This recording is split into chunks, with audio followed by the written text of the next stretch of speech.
and Hotep Jesus. Yo, no George, but I can't even breathe in this joint. That's fucked up. He working on that Coon of the Year award. Black people, am I right? We've got some great categories tonight, including athletes. We'll say what's up to your dad. Season's COVID-19. Who did you want? Hamlin? Hamlin's a sleeper. Hamlin's a sleeper. Female, musical, celebrity, people's political grifty, the Hall of Fame, and a surprise category. Y'all see we professional, we got the teleprompter and shit. And of course, the one everyone is waiting for, Grifter of the Year Award. From podcasts to movies. DJ Pro2kall. Yeah, DJ, that's the time to do it. This is not a grift. I really think Lil Nas X is a gay demon. How dare you? Unlike most modern award shows, none of these women have penises. Women shouldn't speak anyways. Y'all picked the blackest room for a black. Paint the walls white so I can see y'all next time. All coons look alike to me. Some of you white people too. Some of y'all look like you came from 8 Mile. We're halfway through, no one's been shot yet. But I gotta say, at the Grifty Awards, there's only one person more arrogant, more self-assured than me, and that's Hotep Jesus. Grifter of the Year. Clap it up for old Uncle Hotep. Hopefully my kids will watch this and be inspired and stuff like that. Fuck them kids. I'm looking for my wallet. I'm like, oh, thank God he didn't take it. Thank God. I remember when you was training me, man, when it was training day, like Denzel. Nothing can stop me, I'm all the way up.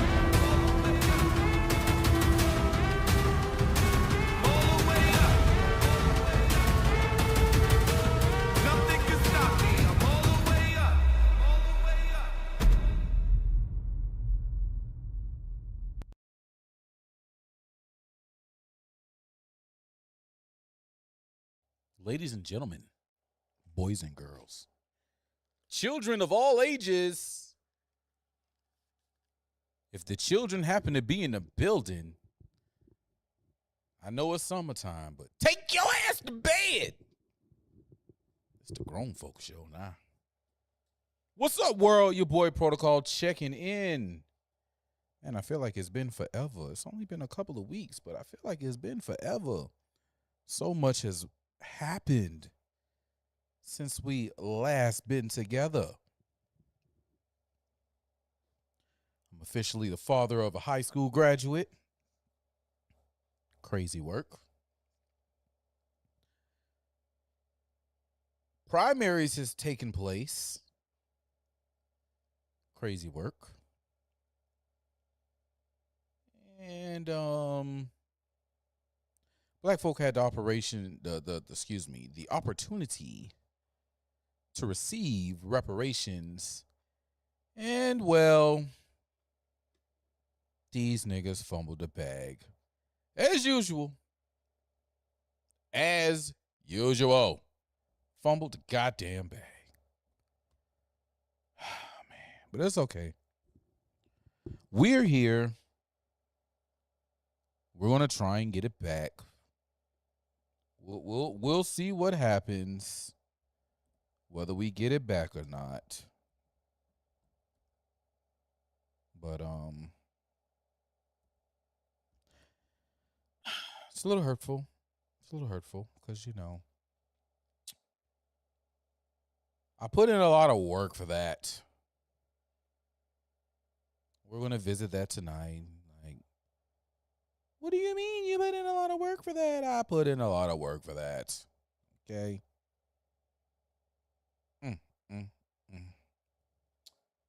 Anyway, we're going to talk about that, and we're going to talk about the Carmelo Anthony trial and a few other things. So buckle up, get ready, because we about to kick the show off. But you know how we kick it off every motherfucking week. Man, we got to kick it off with some dope music. And today is no different. Tonight, man, we're going to play the official theme song to, y'all remember Michon? The homie Michon, man? Michon was on the run from the sheriff. Yeah, he was on the run from the sheriff in the city. And, well, this was my dog theme song, man. Shouts out to Michon, man. Michon straight from that summer side. You know, I'm talking about West Side. You know, we got an update on Michon too from the sheriff. I'm gonna see if I can find that update, and we gonna check in with the sheriff because the sheriff back on his shenanigans. You know I love it. But first, as I said, we're gonna get into some music. Backdoor Jizzle. Sound like. It's the theme song to Michon. Yeah. Make it do what it do, baby. Friday Night Flight starts right now.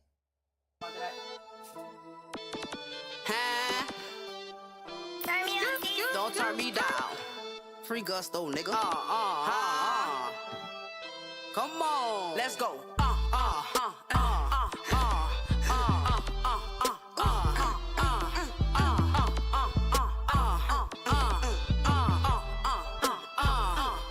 Come on, baby, turn me up. Go on, throw that ass back. I'm trying to skip the games. Can you please give me a pass? I got large amounts of cash. You got large amounts of ass. I'm from the other side, so you know this that green grass. Let's go a bad bitch hook. I'ma treat it like we fish. That nigga tryna beef, but I'm too busy eating chicken. Last night you caught me tripping. Just knew you bet I'm sipping. All that wine and reminiscing. Dog, I got you all feelings. I'm a big dog. Come fuck with a winner. Nothing about me perfect. I'm a natural born sinner. I'm a big shark. Don't fuck with no fish. What's up? Hit her with that dolphin. Now she trigger. I made it sound like when I hit her, it's like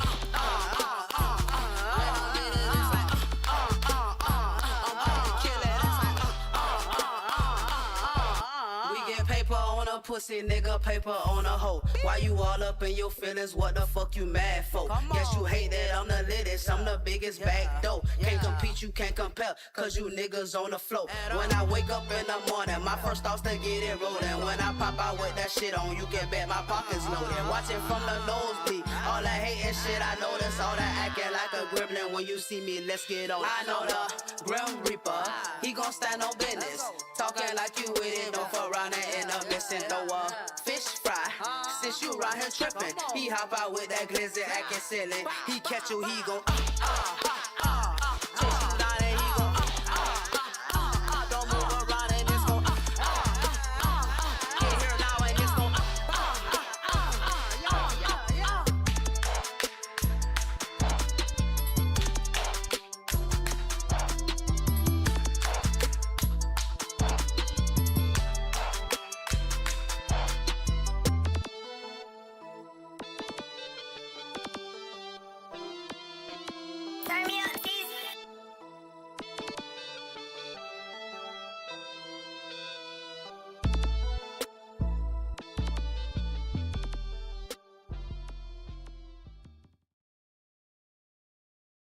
My.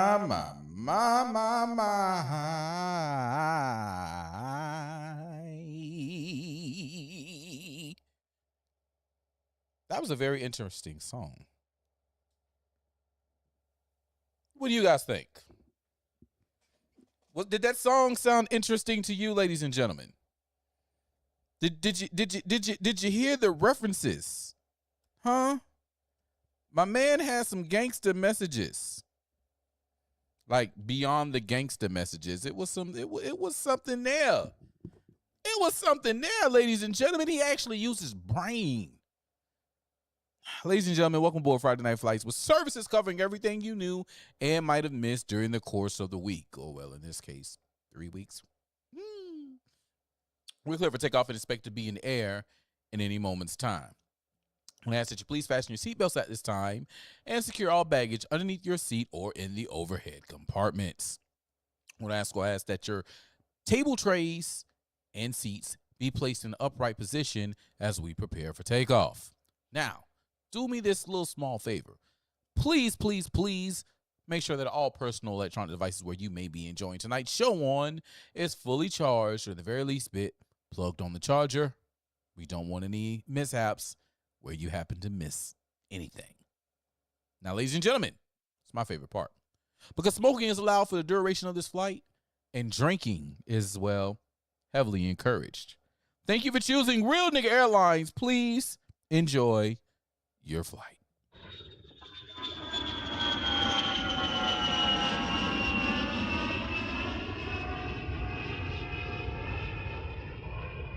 Let's get to it, shall we? But first, a little music that we can fly to. Yeah. Hey, what you doing? Who that is?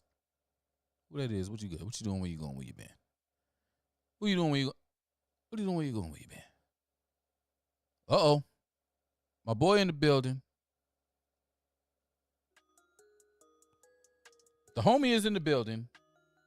All right, chums, I'm ready, guys. Let's do this. Leroy Jenkins! Leroy is in the building. LS, what's happening, pimp?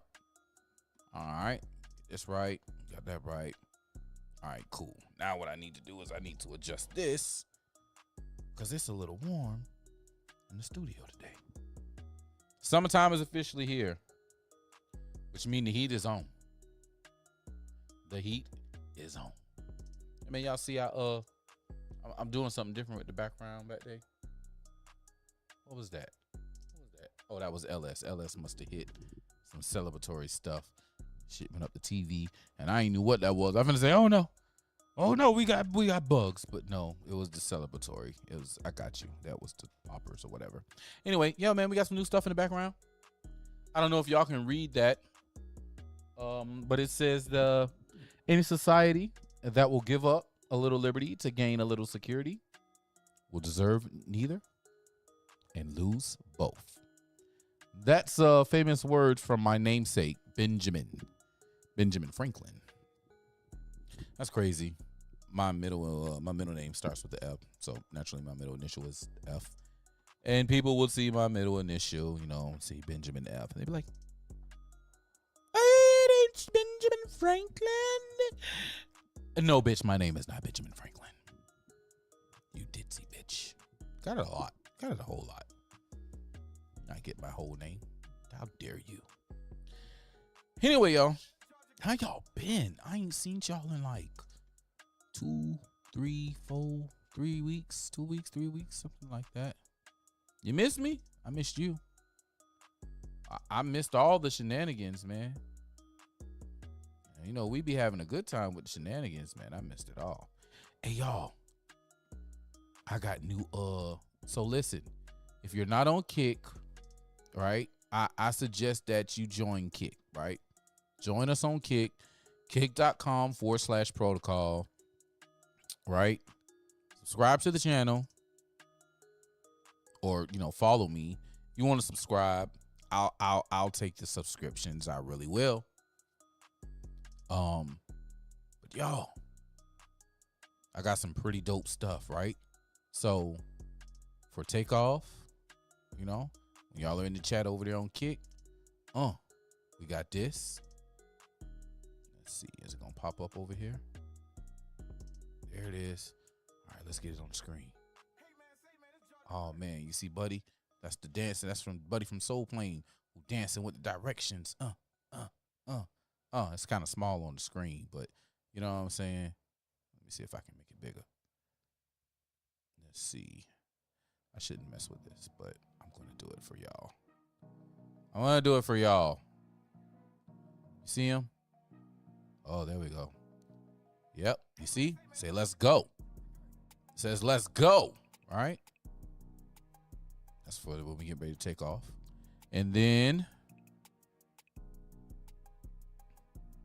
I also have this one. Y'all know who that is, right? It's the Godfather and the whole train. Yeah. It's that one right there. This is my favorite, though. You know what I'm saying? When I enter a chat, this coming. You're going to see this one when I come in the chat. Doom, doom, doom. Oba. Oba. Oba. Yeah. It's my boy. Oba Femi. The ruler. And of course, no gangster would be complete without the Godfather. You owe me a favor, bitch. and this one. Bang, bang, bang, bang, bang, bang, bang. Yeah, man, you had to put Pops in there. R.I.P. Pops. Oh shit, the homies in the building. The homies in the, okay. Let me get back to regularly scheduled program. Let me get back to regularly scheduled program. Hold on, wait a minute. Wait a minute. I'm almost back. We almost back, y'all. We almost back to the regularly scheduled program. We almost back to regularly scheduled program. All right. I think that's right. I think that's right there. I think that's right.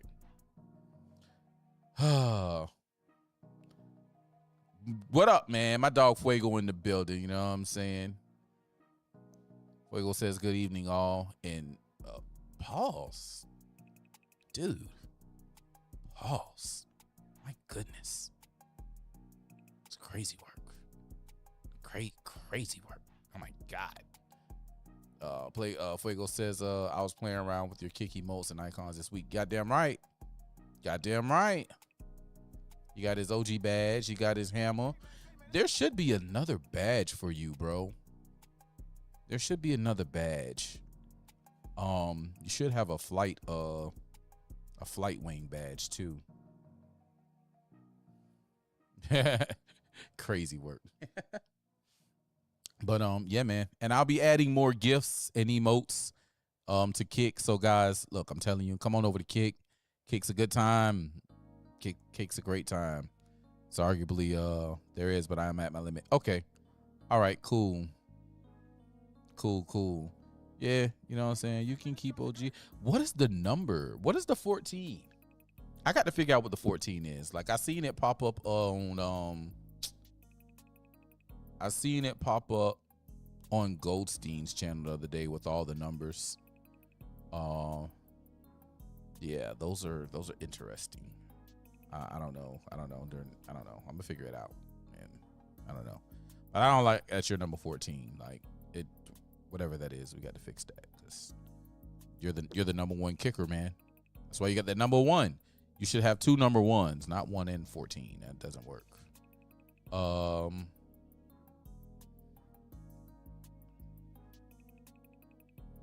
Oh, that's how long you been on Kick streams. Okay.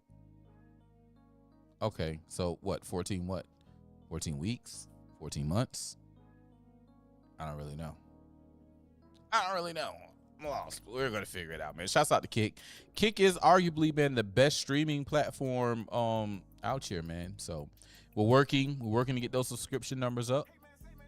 So tell a friend and tell a friend, man. Pro2kall is on Kick.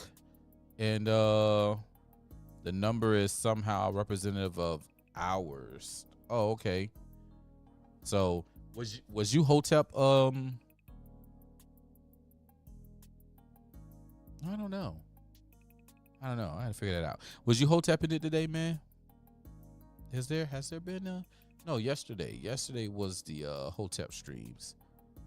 Do I have wings now? Yep. You have wings now. Those wings are small. Okay. Now that I see the wings in play, I'm going to make the wings bigger. Because I need those wings to protrude. Pause. No diddy.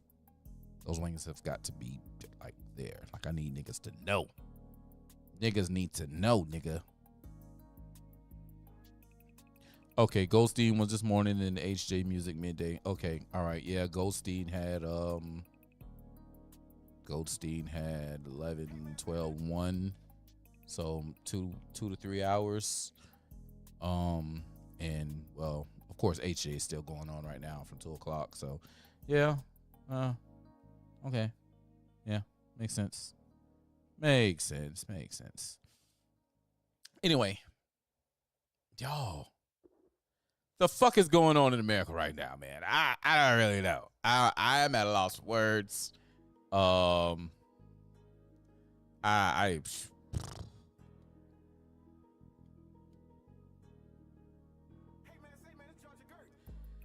Whew, man, these folk is trying to kick the racial grift up, and they're going for it all. They are trying to Super Bowl racial grift this shit, boy. This shit's crazy.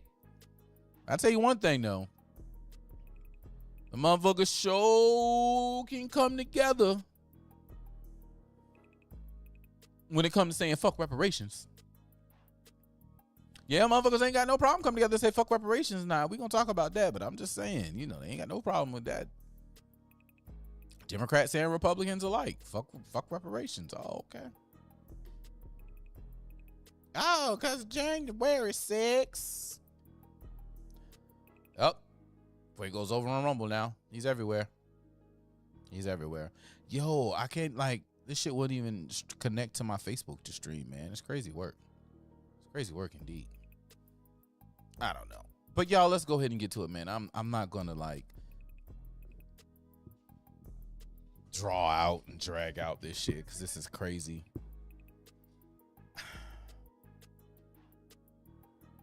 Primary season just passed by here in Georgia. And, well, crazy shit is, giving J6ers reparations, though. I mean, if they fit the mold. If they fit the mold, why not? Why not? Just a question. If they honestly fit the mold, why not? We're going to talk about it. Because it was a very wide range. Very wide range. We're going to talk about it. But first, let's go ahead and get into this.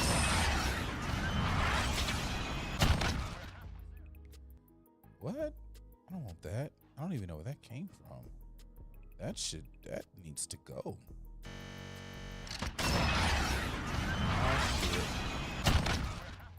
Oh shit. OBS is OBSing, y'all. OBS is OBSing. Oh. What it do? All right.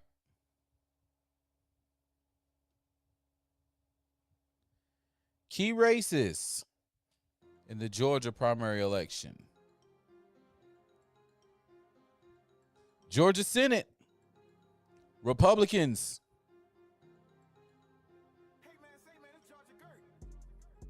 We had, let's look at everybody who ran, shall we?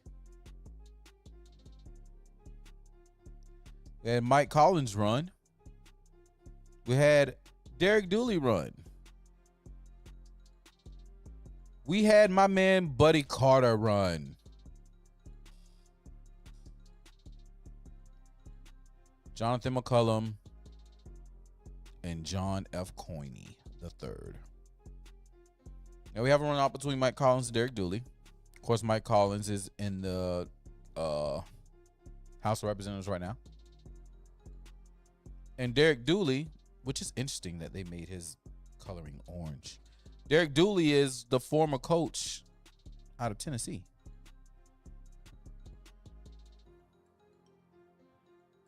And, well, I think we see how that's going to go. Mike Collins got 369,000. Derek Dooley got 275,000. I think Collins is going to eat up a lot of Buddy Carter's votes. And that's just going to put him over. That's going to put him over. Yep. But Buddy, Mr. Earl Buddy Carter, I wish you could have got more done in Congress. Particularly your bill with ending the Federal Reserve and getting rid of the IRS and income tax. I think that was God sent from heaven. I thank you for it. But now it's between Mike Collins and Derek Dooley. And, well, like I said, I do believe it's going to go the Mike Collins way. And the winner of that will go on to take on John Ossoff And that's going to be a hell of a battle right there, guys. Ossoff versus Collins. Going to have to be smart about it. Of course, the Democrats winner, which was surprising, guys. Like, no one saw that out of the Democrat primary, Keisha Lance Bottoms was going to run off with over 50%. No one expected her to beat the shit out of Michael Thurman at all. But it happened. Then you got Jeff Duncan, punk ass. This motherfucker claimed he used to be a Republican. I don't know. He's I don't know, man. But he jumped over. I can't deal with the Republican Party. Okay. And all that shit. So he went and he joined the Dems. But his ass couldn't Jeff Duncan ass couldn't get up there. Because them Dems, you know, you had the anti-Trumpers who voted for him just because. But this one, man, Michael Thurman. Why not quit playing with me? Michael Thurman, yo. He's a current state rep, or was, in the state of Georgia. He's out now. And Jason Estevez, yeah. I didn't think he beat Michael Thurman, but I mean, it was there to be desired. He was talking a lot of free shit. But that black girl power, that black girl, them black women, they showed up in droves to vote for Keisha Lance Bottoms. I don't see her winning, though. If Abrams couldn't, she won't. Now,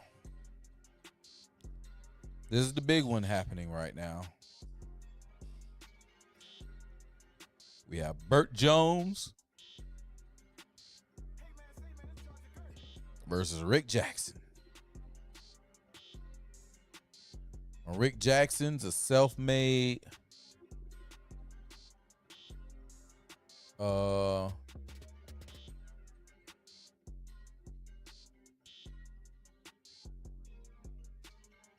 wow.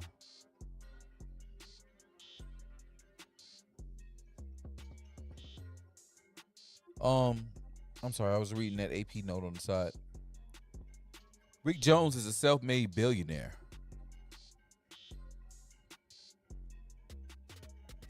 Huh. Does 600,000 translate to millions of Dems voting for her? Nah, it doesn't. It doesn't. But we're talking about the primary. And the primary is, well, it's a different beast than the general election. General election is when everybody comes out. So, but yeah, Rick Jackson is a self-made billionaire out of the projects of Atlanta. Let me see if I can find let's see. I'm going on X right quick. And well, your boy is yawning. I've been on the floor since early this morning. All out in the streets. I went out on the river today, man, just to, you know, enjoy it. Let me see. Rick Jackson. All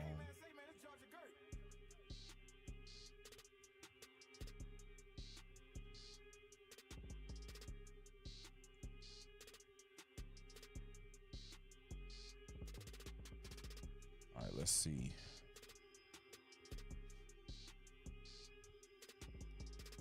Let's see that.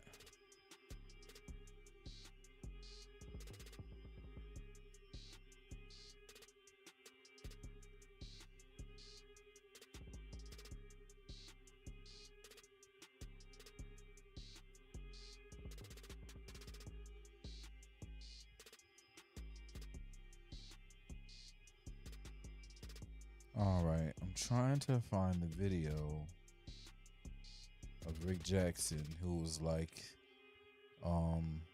He's told Keisha Lance Bottoms that you destroying the very projects I grew up in.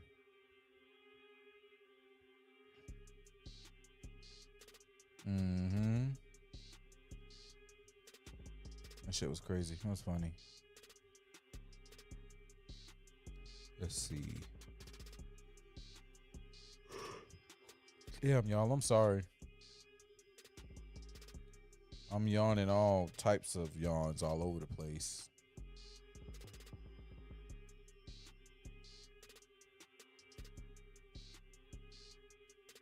All right, let's see.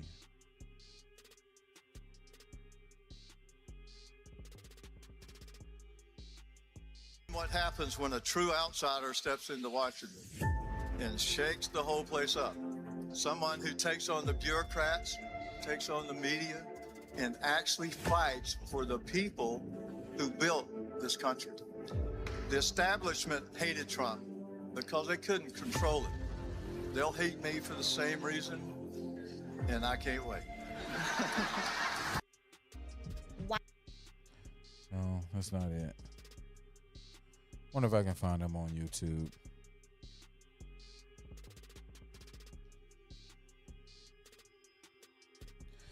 YouTube.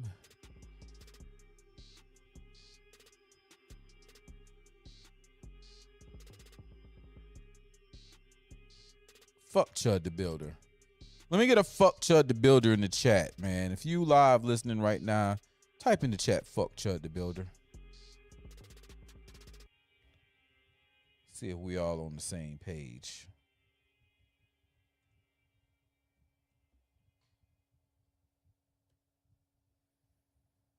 That motherfucker.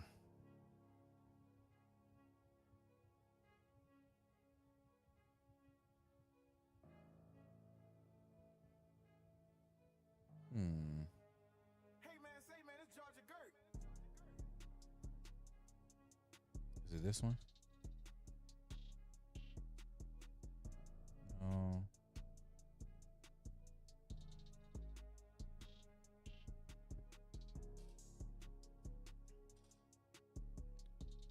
Rick Jackson.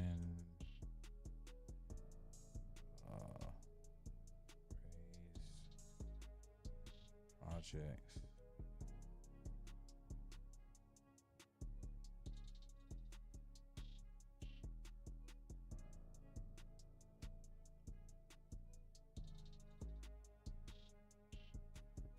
Oh, I know YouTube be a little behind. Fuck Chud the Builder.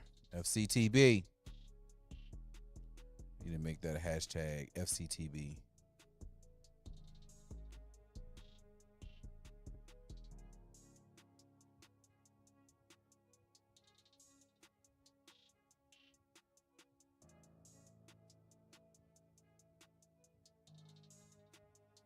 Let's see what this is. This election is not real complicated. If you want higher and higher property taxes, no income tax cuts, and more excuses from failed career politicians, vote for the other guy. But if you want a conservative that knows how to beat the odds, who will deport criminal illegals, cut the income tax in half, and... Okay, that's not the one I want. I want to find it, and I'll have it next week. But yeah, man, my man was he raised in foster care. We had lunch with him yesterday. He had a little speaking and lunch engagement, man. Shouts out to my restaurant, man. Shouts out to Tubby's. Love y'all to death. My man said he had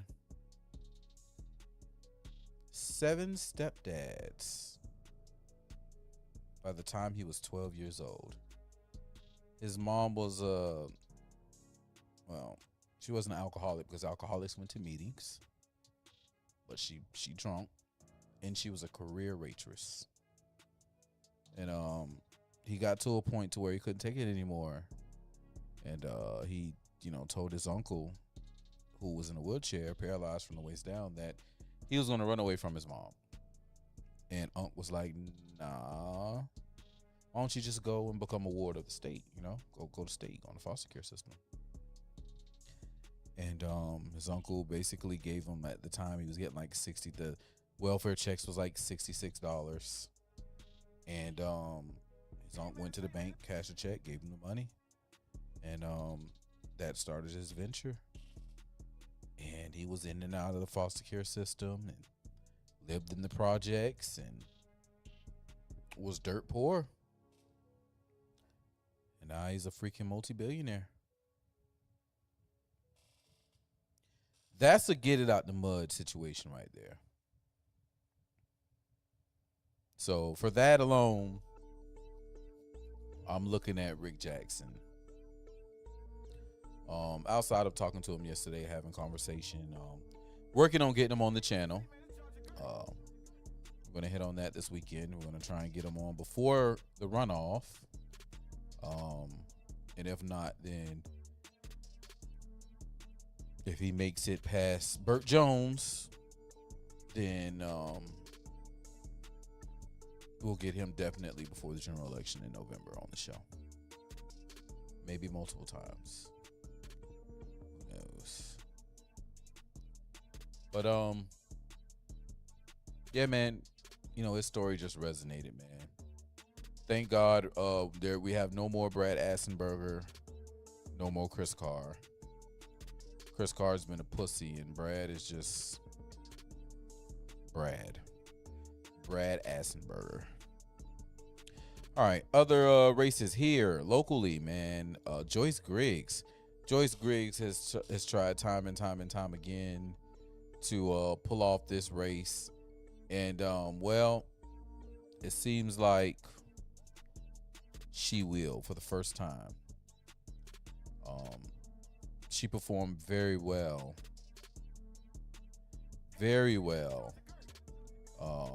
Really, honestly,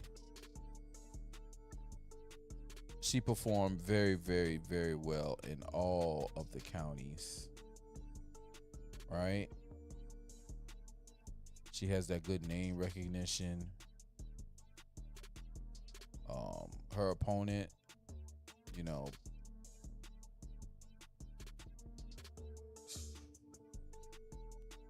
was always behind. Her opponent really only did well in Glenn County, and even then,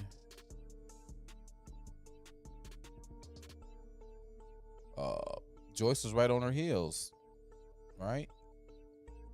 Less than 200 votes behind her, right? The one county that the other candidate, DeFonzio Daniels, took in, you know what I'm saying, the second most vote getter was Joyce. So Miss Griggs, Lieutenant Griggs, she is she's poised to be the candidate that goes against Jim Kingston.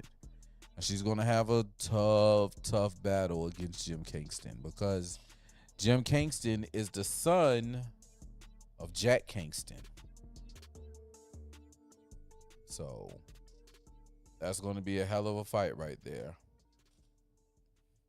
But you know, Miss Griggs, I really feel like she's honestly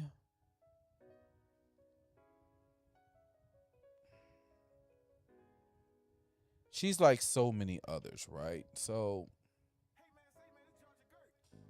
today I had a conversation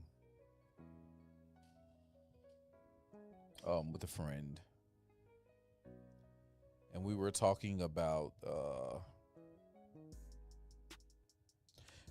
what happened up in New York that I will share with y'all soon.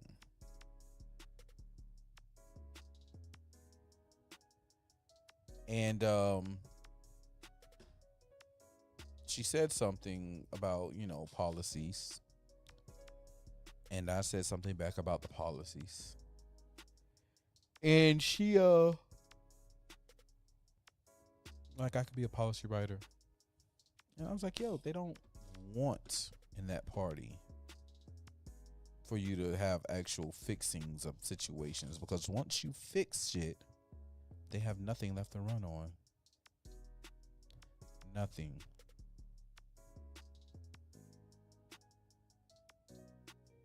You remove their power. because you have fixed the shit that they need to run on every year. And so many people now are realizing that. The bad thing is, man, the Republican Party just won't get out of their goddamn own way. So, we have a runoff for governor, Secretary of State. Oh, let me see. U.S. House District. They have a runoff. Man. That is interesting. It's a lot of runoffs. Let's look at the Secretary of State runoff. Tim Fleming versus Vernon Jones. Really, Kelvin King should have made it there. I'm not a big Vernon Jones fan. Feels like a caricature. Kelvin King's the real deal. Vernon Jones is a caricature. He's a big grifter riding a wave. Just my personal thoughts. I know the homie he loved Vernon Jones. But I ain't fucking with him like that. Black guy saying all the right things for the MAGA Republicans to eat it up. Yep. That's just my take on it, guys. So it's shaping up, man, that these primaries in Georgia shaping up pretty interesting, and the general election is going to be one like no other. It's going to be racially charged. They're going to pick, the white people are trying to put us back in chains, and they're trying to dilute your voting power. But you have no real voting power. I say again, you have no real voting power. Because how do you have real voting power when you vote for one party exclusively? They already know you coming. They already know your vote is theirs. They don't have to do shit for you. You have no voting power. Your voting power comes when they know that, oh shit, if I don't do anything, they're going to leave.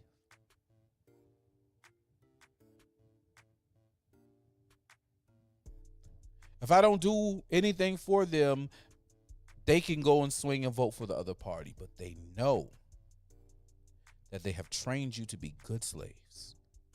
You're not going anywhere. You're a surefire representative for them. You're a surefire win, which is why they got you bugging out. Oh, they're getting rid of these blue districts. They're getting rid of black districts, black districts, black districts. No. They're getting rid of blue districts. This district isn't going to be drawn just to be a guaranteed win for blue. Now it's purple. It could swing more red, but it's purple.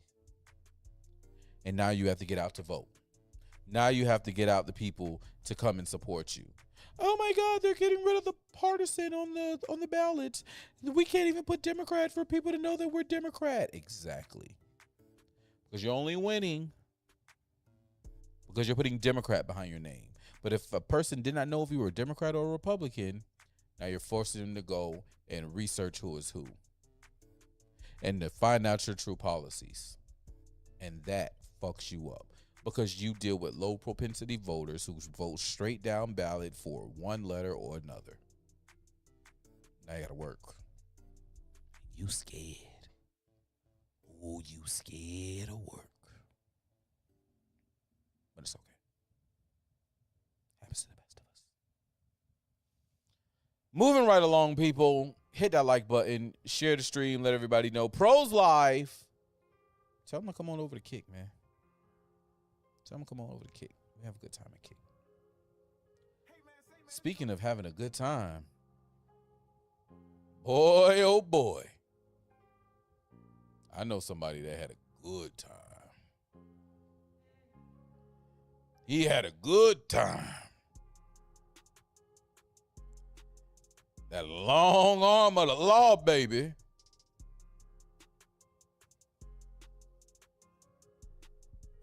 That hammer came down. And that long arm of the law. Oh my God. White people were so fucking weird.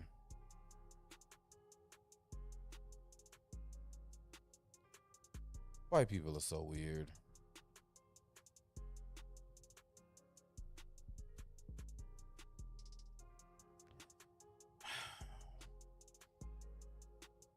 That's why I don't even be on X anymore, man. That's why I don't be on X anymore. Because it's shit like this. It's shit like this. Let me go ahead and bookmark this so we can talk about this shit in a second. It's shit like that that just really grinds my gears because I hate seeing stupid shit like that. Let me see.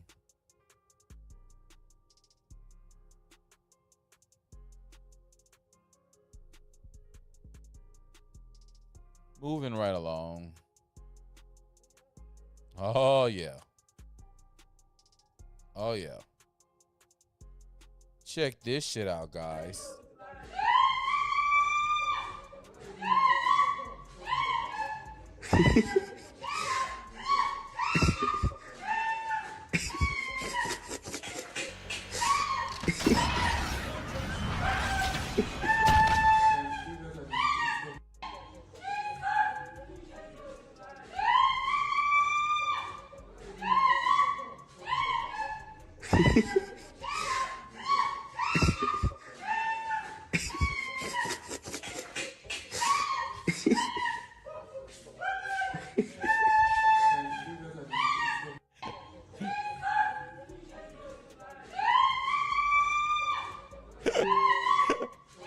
Oh shit. Okay, I can't do it no more. I can't do it no more. Y'all listen. Atlanta police probe Deputy Chief and Judge Eleanor Ross scandal. A high-ranking Atlanta police official is now at the center of investigation tied to a federal judicial misconduct case that has drawn attention across Georgia's legal and law enforcement communities. According to the Associated Press, the Atlanta Police Department confirmed this week that it has opened an inquiry to determine whether Deputy Chief Kelly Collier is a law enforcement officer referenced in a judicial disciplinary proceeding involving a federal judge. The case stems from findings that a judge engaged in a years-long extramarital relationship with a senior officer from a major agency within the judge's jurisdiction. According to court records reviewed by federal judicial authorities, the relationship included multiple encounters inside the judge's chambers during business hours. Investigators found that the judge and the cop even had sex with each other in the judge's chambers, which occurred within earshots of courthouse staff.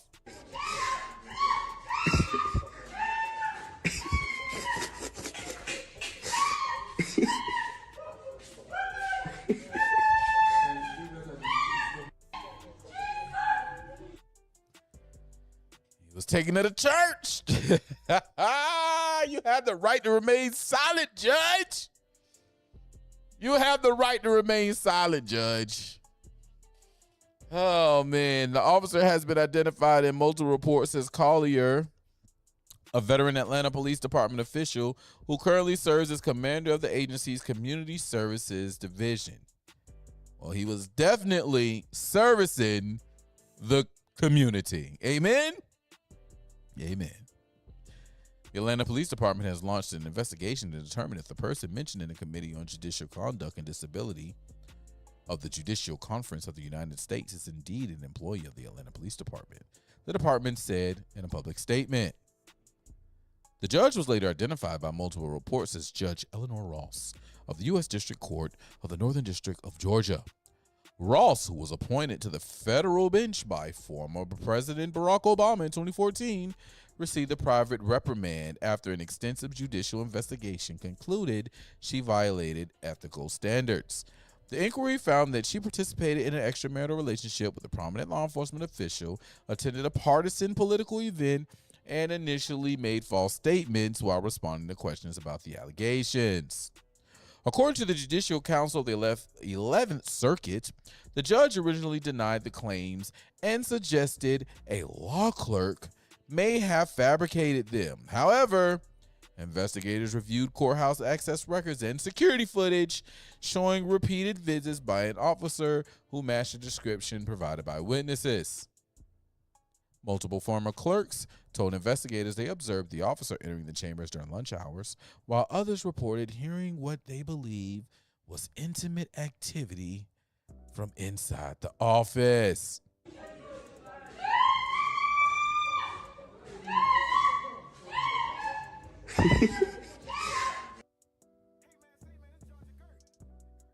A special committee ultimately determined that while some workplace-related allegations were not substantiated, the judge admitted to the relationship and later recanted her earlier denials. The committee cited her admission, along with what is described as an otherwise strong judicial record, as reasons for issuing a private reprimand rather than recommending more severe disciplinary measures. Federal judges hold lifetime appointments and cannot be removed except through impeachment by Congress. Well, I guess I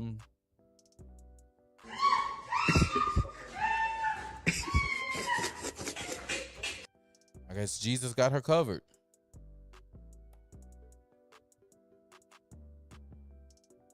That bald-head motherfucker was slinging it.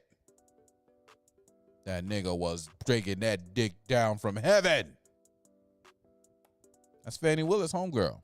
Now, you know she's married, and her husband works for Fannie Willis. Her husband works for Fannie Willis, y'all. The hell is going on? Yes, she was servicing her community at work with them legs in the air. Hey, man, what the fuck is going on in Georgia, yo? Can somebody please help me understand? The fuck is going on in Georgia?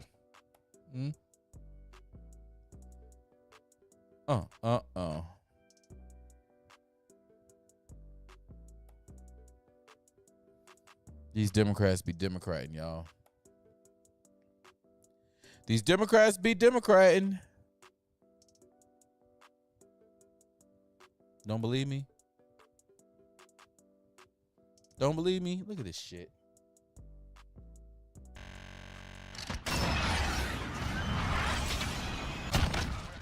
New York Democrats erased the term mother from state law. Replace it with gestating parent. These two fucking weirdos. Jesus Christ. New York Democrats erased the term mother from state law and replace it with gestating parent. A new New York bill is a new New York bill is rewriting parental language in state law by swapping mother for gestating parent and father for non-gestating parent. The rewrite pushed by state Democrats replaces traditional family terms in custody, domestic, and education law with gender-neutral alternatives. Under the legislation, mother becomes gestating parent, while father is recast as non-gestating parent, or simply parent. Even legal terminology like paternity cases will now be known as paternage proceedings. Meanwhile, a putative father, commonly used in cases involving an unconfirmed biological parent, is now labeled an alleged parent. Oh my God.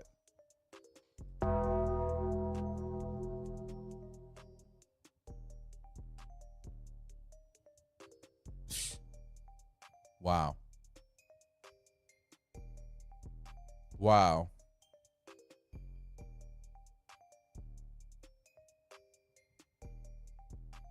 Alleged parent. The bill sponsored by Senator Louis Sepulveda,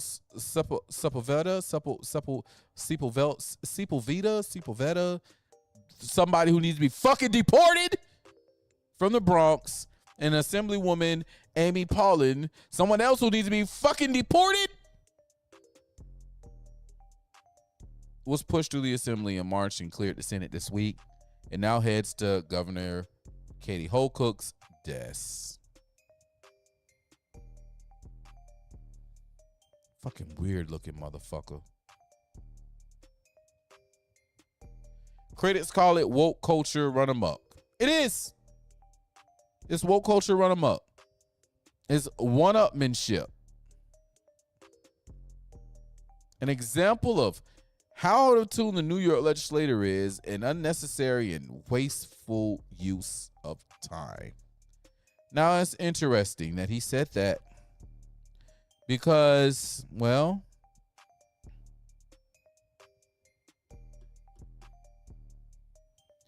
remember I was talking about the young lady who ran for office who had something to say, because I shared this.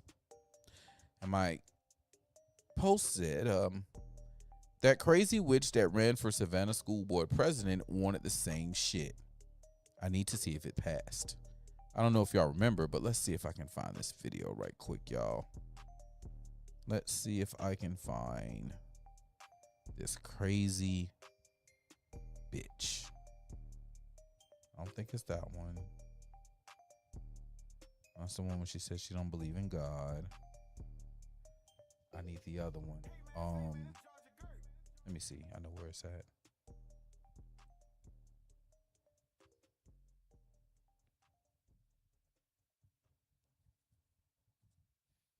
I know where it is.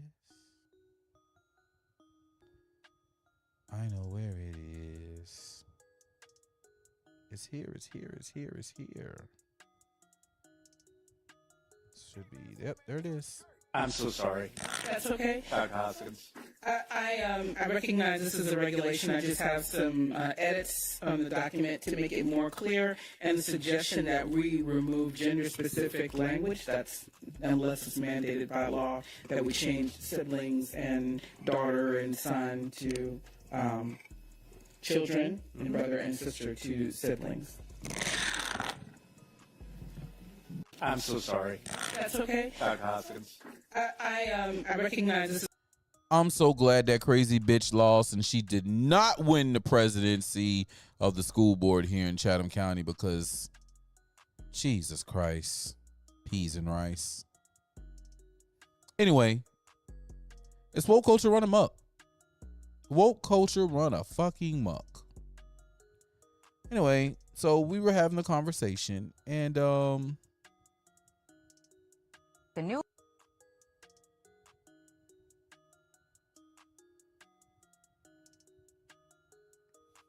she made the statement, Democrat, by the way, guys, a Democrat who was on the ballot.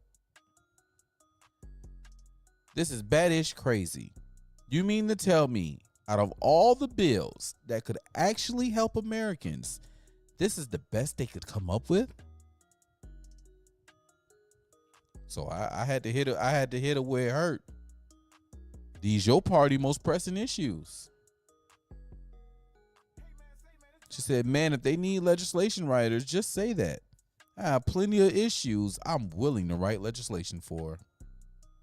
And I simply responded, ma'am, your legislation solves the real issues that they use to run on every year. If you solve them, they lose.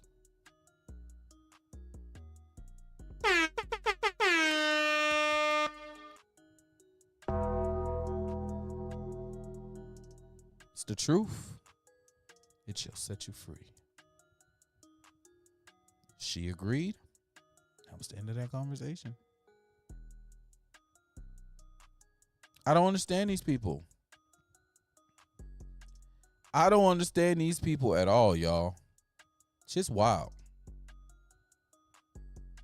Shit is wild and crazy. But you know what's even crazier? You not sharing the stream and letting everybody know we're live, man. Listen, we got to get these numbers up. These folk don't like Pro. I'm fighting against a lot of people. I'm fighting against other streamers. I'm fighting against Mark Zuckerberg. I'm fighting against the algorithm. Like, it's a Friday night, baby. And where's a better place to be than right here on this motherfucking jet, man? Let them know. Let them know. All right. Let's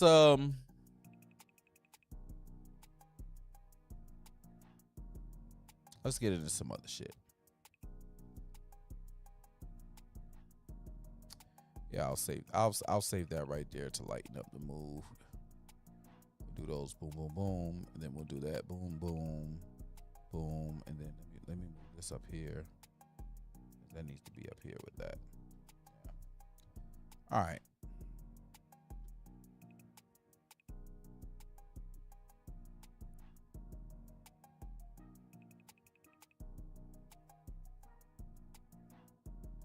All right, guys. Sure. It's more than thinking. It's building the future. It's turning dreams into reality. Because your goal. Don't want to hear about your goal. All right, guys. Here we go. Track meet stabbing trial day 4. Teen witnesses in Carmelo Anthony trial describe confrontation that led to death. We have live updates. Hold on, let me get over here and let me move this on the screen properly so you guys can be good. All right, there we go. All right.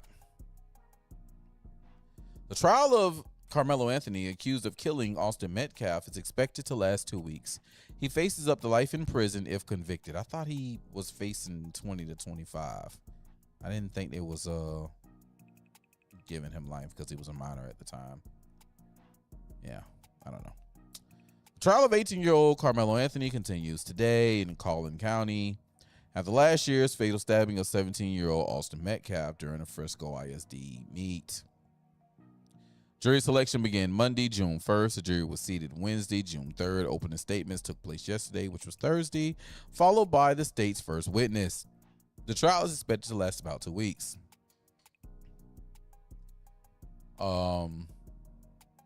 Frisco track meet stabbing trial timeline of the case. The timeline of the case began April 2nd, 2025. Anthony, a former student of Frisco Centennial High School, is charged with murder in the April 2nd killing of Metcalf. So no, Anthony, who was a student at the time at Frisco Centennial High School, was charged with the murder that took place on April 2nd. The killing of Austin Metcalf, a student athlete at Frisco Memorial High School. Now, this is already fucked up because Carmelo Anthony was a student athlete at Frisco Centennial High School. This is how the two ended up in a confrontation. Fuckers. Investigators say the morning at the track meet at the Kai Kendall Stadium, a confrontation between under a team tent where athletes gathered during inclement weather. It ended when Metcalf was stabbed in the chest. So let's guys, let's be honest brokers of truth, and let's take this whole story. Just get your notepads, take your notes. Let's break this shit down because now we're getting more and more information of what happened, how we got here, and let's really figure out, just being smart motherfuckers, because we the smartest motherfuckers over here. Let's be smart and come to the conclusion of what really fucking happened here. Fuck these other people on the fucking internet talking stupid. All these people who are trying to appease whoever the fuck they're trying to appease. Let's just stick with the facts and how we pretty much got to this position. We're the fucking jury, okay? Investigators say that morning at a track meet in the Kai Kendall Stadium, a confrontation began under a team tent where athletes gathered during inclement weather. It ended when Metcalf was stabbed in the chest. Anthony was arrested and his claimed self-defense. The case quickly drew intense national attention, fueled by social media debate centered on the races of the two young men. Public protests, online threats, and allegations of doxing involving people connected to the proceedings. Because Anthony was 17 at the time of the incident, Texas law allows for him to be tried as an adult, and he faces a possible sentence ranging from 5 years to life in prison if convicted. Because the death did not meet the qualifications to be charged as a capital murder, and because of Anthony's age, the death penalty was never an option in the case. Security at the courthouse will be tight. These are the trial rules. Security at the courthouse will be tight. Judge John Roach Jr. has banned cameras, live streams, and audio recordings inside the courtroom. He also designated a security perimeter around parts of the courthouse grounds, barring the public and potential demonstrators from gathering in those areas. The judge has also issued a gag order limiting public comments about the case from attorneys, witnesses, investigators, and others directly involved in the proceedings. With public seating limited, developments in the case will come from live reporting from inside the courtroom. What? There's no live reporting from inside the courtroom.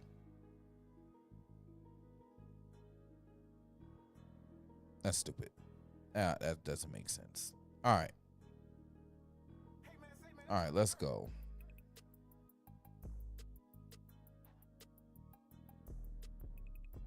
Let's go.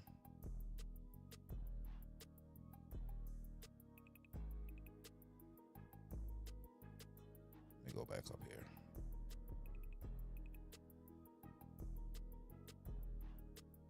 Trial rules. Day 3, opening statement. Testimony begins.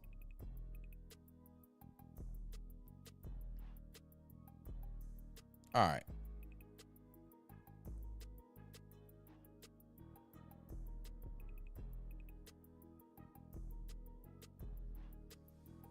That's the ending. Let's go back up here.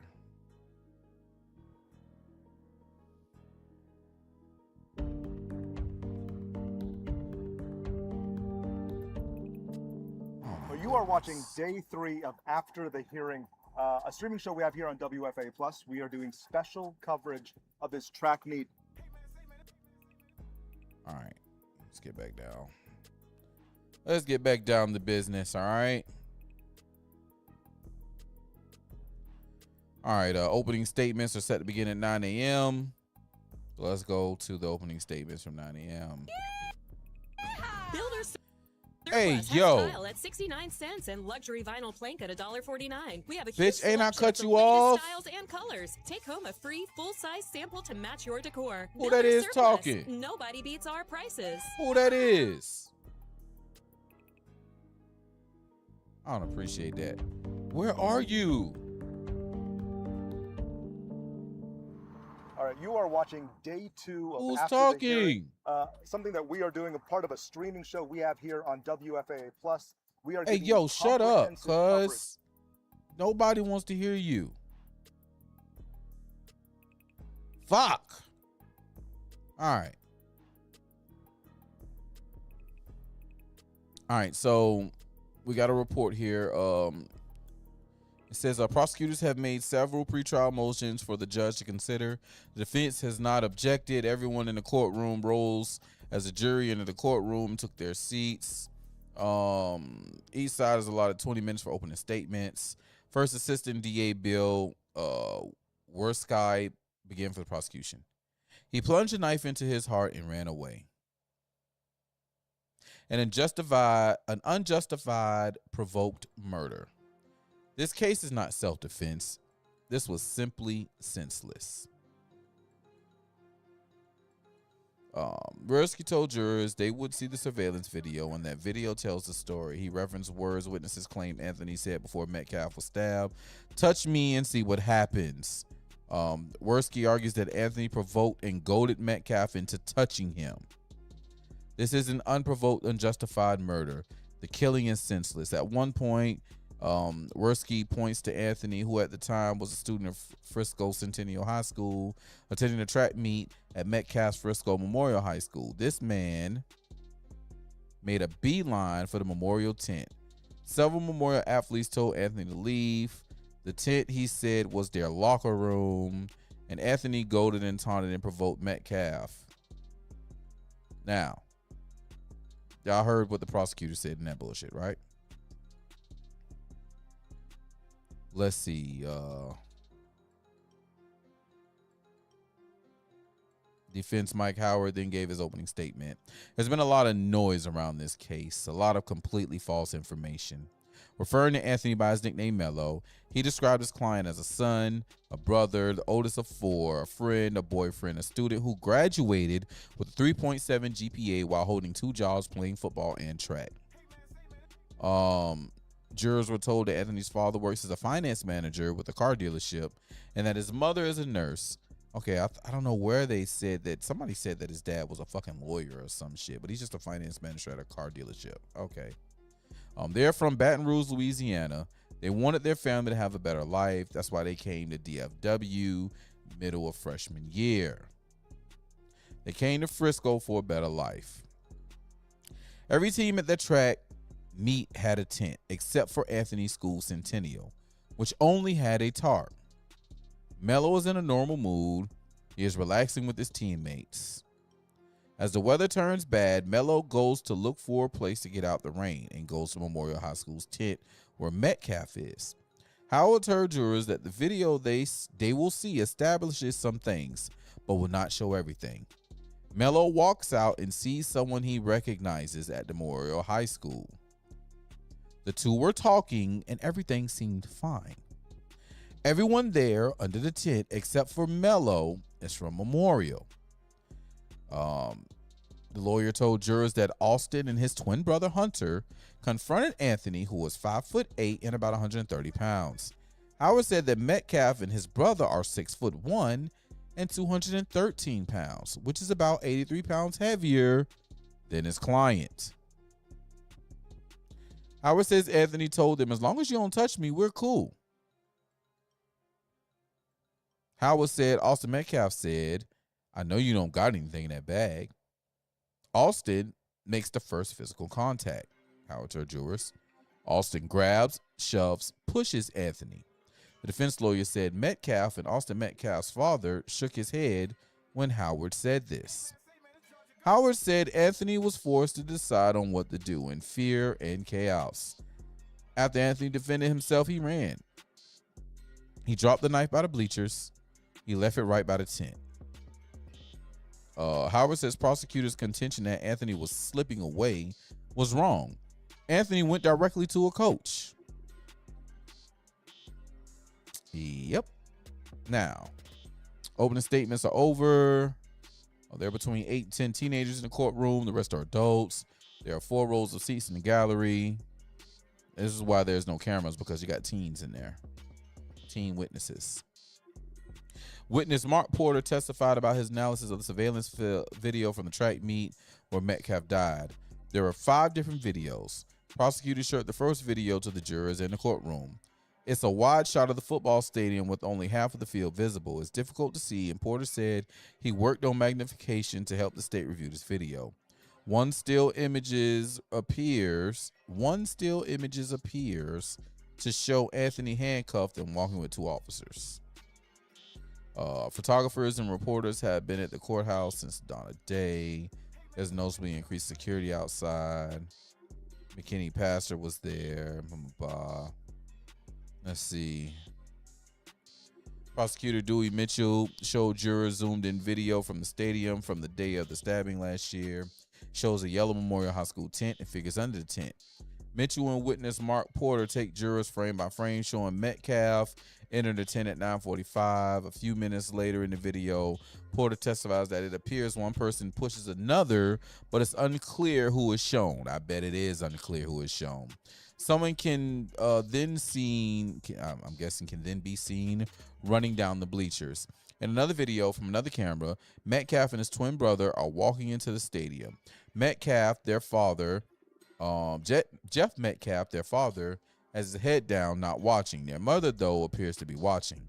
Another video shown the jurors appears to show an individual getting handcuffed by an officer. All right, let's keep going. Let's go back up here. Prosecutors continue to go over the surveillance videos with the experts, the jury. None of the videos we've seen today show the altercation or the stabbing. The images in the video are not clear because they have to be magnified to see them. Also, it was raining that April day in 2025, and there are people walking around holding umbrellas as they cross the tent at the bottom of the bleachers. So all this, he had no reason to be there. Fuck out of here. It was raining. And it was the only tent. It's already been said that it was the only tent. Prosecutor witness Mark Porter testified that after the altercation, he believes is KARMELO seen running or perhaps jogging away from the tent. There are two individuals behind what is believed to be Anthony pointing in his direction. Anthony appears to be moving towards the entrance of the stadium. Jurors appear to be intently watching the videos. Half of the courtroom cannot even see the TV screen facing the jurors. There's only one video screen and it's facing jurors. People on the left side of the courtroom can see the video play out. The video continues to spotlight Anthony's movement away from the memorial tent to the entrance where he is met by officers and escorted out by them. Once Anthony is arrested and escorted out, the video shows students in uniforms running, some casually walking and exiting the stadium. Prosecutor Dewey Mitchell ends his examination of the forensic video witness by saying 15 minutes elapsed from the time Austin Metcalf and his twin brother walk into the stadium to the time that Anthony is led away under arrest. Defense attorney Toby Shook cross-examines Mark Porter. Mark Shook, excuse me. Toby Shook. I said Shook. It's Toby Shook. And he examined Mark Porter. Shook gets Porter to admit that the video doesn't definitively show no what? Wow. They had to use AI or some shit for this. I don't know. The video doesn't definitively show when the argument between Anthony and Metcalf begins or ends. Porter testifies that there appears to be some shoving on the video. Porter said it is possible the person being pushed may have been sitting down. Porter says it appears to be a shove. And when asked by Shook, could it have been a punch? Porter answers, that's a possibility. Porter testified he cannot tell with certainty whether what is shown is a shove or a punch. After the incident, the video appears to show Anthony walking on the track. He is met by a coach who has his arms over him in what looks like some form of embrace. It appears Anthony is squatting on the track and grabbing his head. Shook appears to be trying to make the point that Anthony did not run away from the scene and hide like the state said he did. So remember, guys, they're saying, oh, he ran away, oh, he was hiding, and he tried to leave out this stadium. That's what they just told us. But then we have this guy telling us in the video, actually, no, he went to a coach. Crazy work.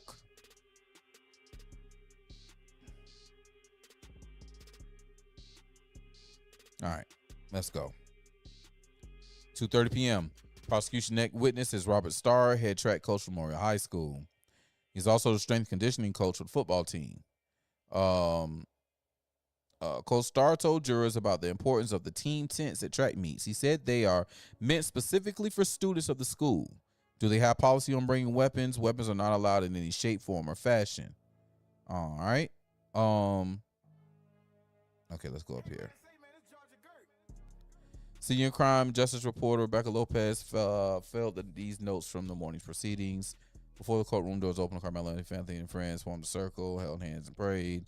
More than 100 people waited to get a seat. We're here. This young man, KARMELO Anthony, decided to take a knife to high school track meet. This case has nothing to do with race and nothing to do with self-defense. Anthony go to Austin.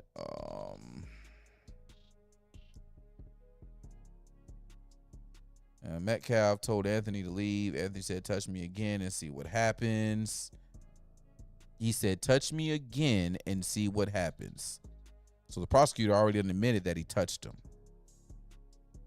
Metcalf took the bait, and Anthony swiftly and suddenly stabbed him, Worski told the jurors. Coaches stopped Anthony, who told them he touched me, as if somehow the fact justifies this act, as if somehow the fact justifies murder. Defense attorney Mike Howard told jurors in his opening that they should believe less than half of what you see. The fuck do you see? There's a lot of completely false information. He said Anthony, trying to get out of the rain, goes under the other team's tent because he sees someone he knows and goes to talk to him. He doesn't slip in like some thief in the night, Howard said, who added that there were about 10 to 15 students under the tent. He said Metcalf and his brother confront Anthony and tell him to leave. As long as you don't touch me, we cool, Howard said his client told the boys. He said Anthony was seated and Austin was being aggressive.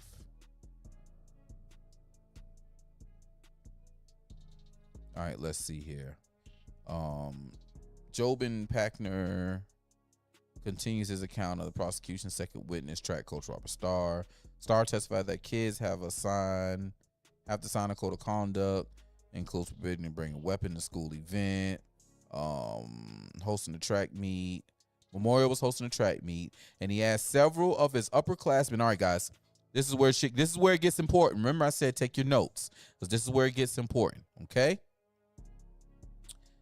He asked several of his upperclassmen to be leaders on that day. He said he sent a text to Austin Metcalf to step up and be a leader that day. He said there was no official rain delay during this track meet.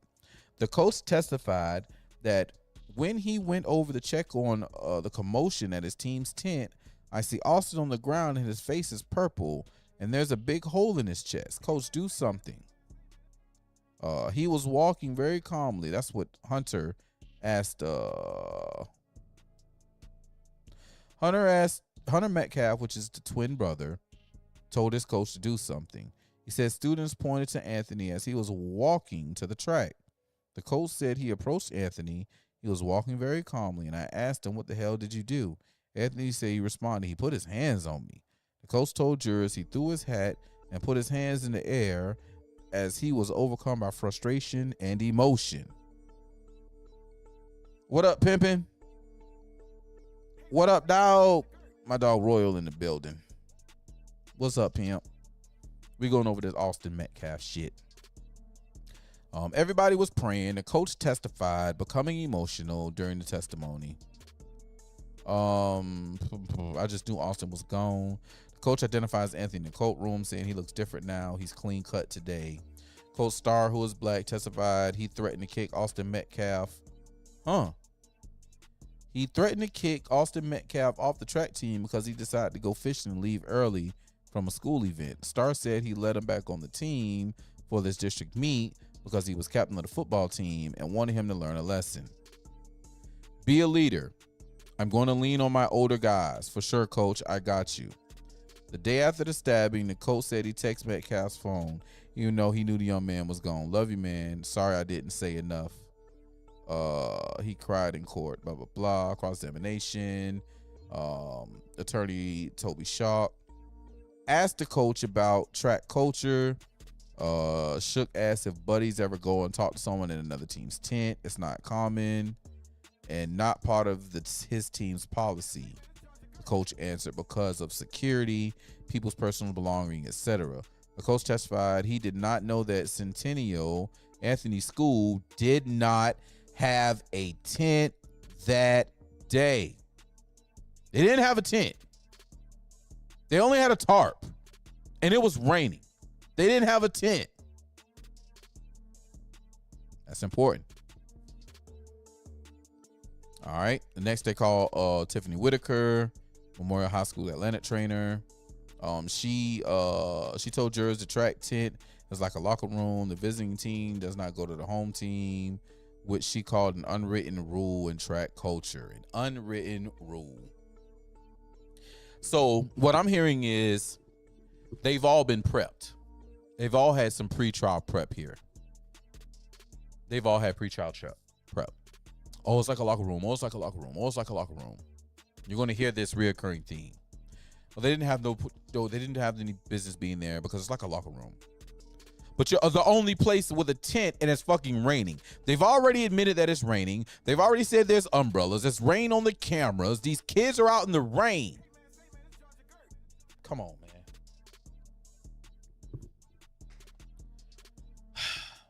She was working the district meet at the stadium in Frisco. She said there was a lot of confusion that day because of the rain. Here we go again. Some athletes were on the field, some were on the bus, some were under the tent.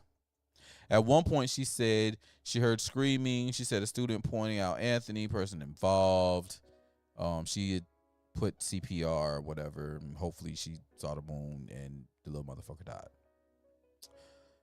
State's next witness is Coach Vincent Hooper, track and football coach at Heritage High School. Asked about track culture and use of the tent.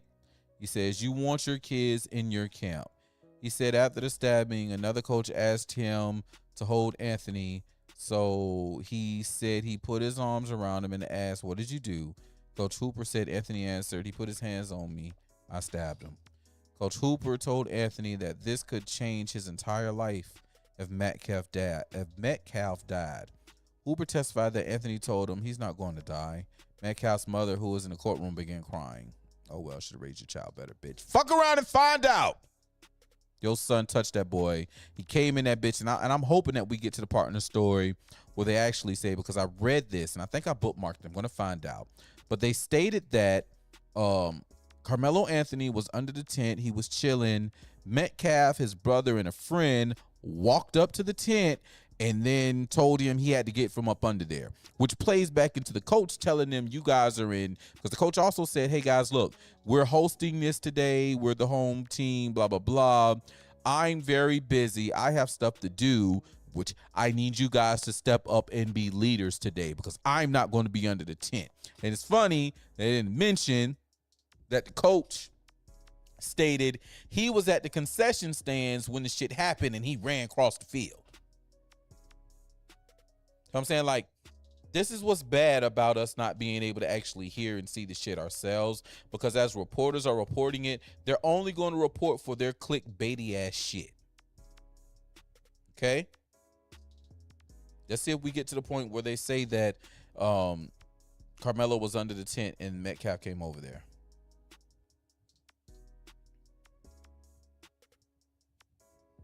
Need paramedics, stabbing, how much blood? Liberty High School football coach, 20 feet from the memorial tent, and didn't see or hear anything before he saw kids panicking and scattering. He went over and found Metcalf on his back, with his back to the fence, holding his abdomen. Coach Redman, who told jurors he had military combat experience, said he took off his jacket, put pressure on the wound, and yelled for someone to call 911. So wait, he put pressure on the wound.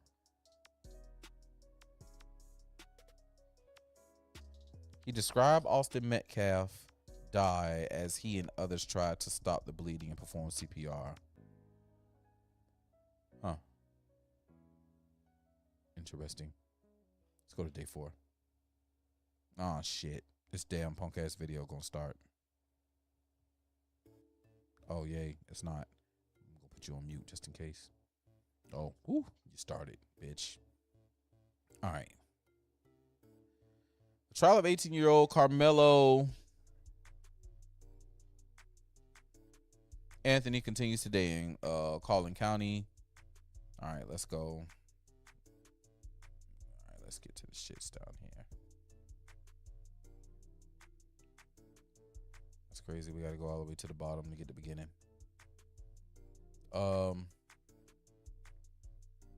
Prosecution first witness today is Neil Adams, a firefighter and paramedic. Okay, I don't care about the firefighter paramedic.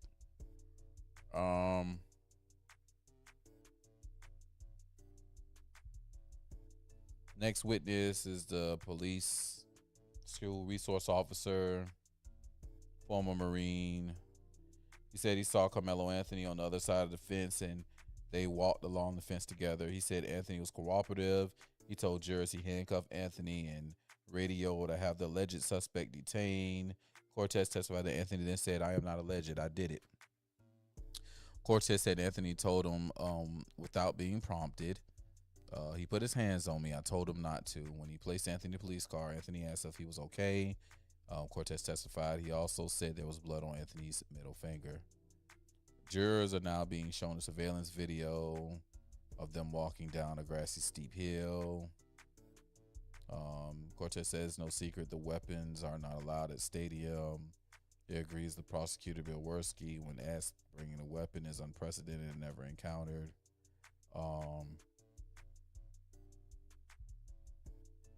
Jurors in the audience are shown Cortez's body camera video. 4-minute clip shows Cortez with Anthony. Wants the car, blah, blah, blah. All right, let's see. Resource officers.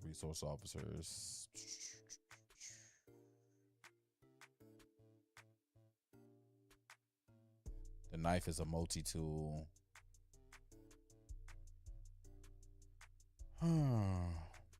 Stephanie Martin, a criminalist with the Frisco PD, takes a stand. She called out the crime scene, 10:43 a.m., collected pocket knife, clothing, and backpack. The blades 3.5 inches long. Inside Carmelo's backpack were snacks, a hair pick, a phone cord, keys, and a cross necklace.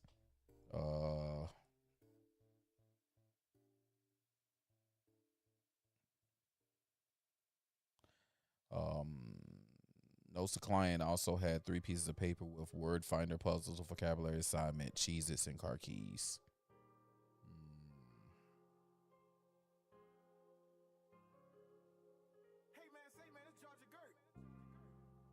Let's see.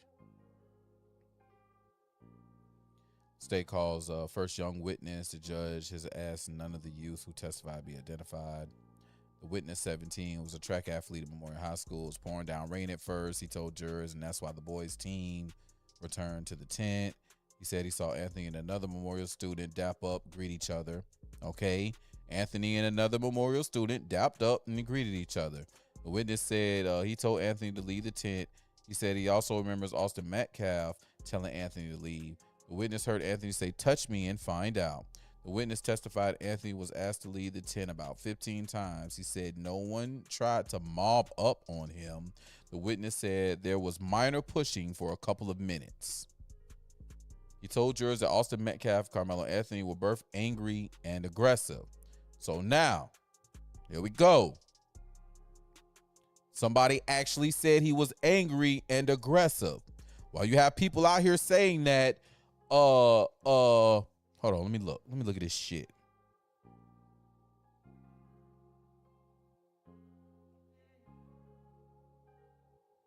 I got white folk tagging me.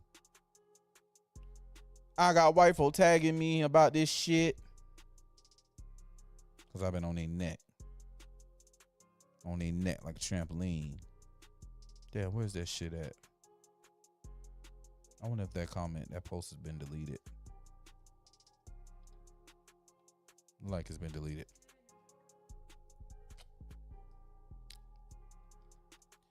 Oh, it was a light shove.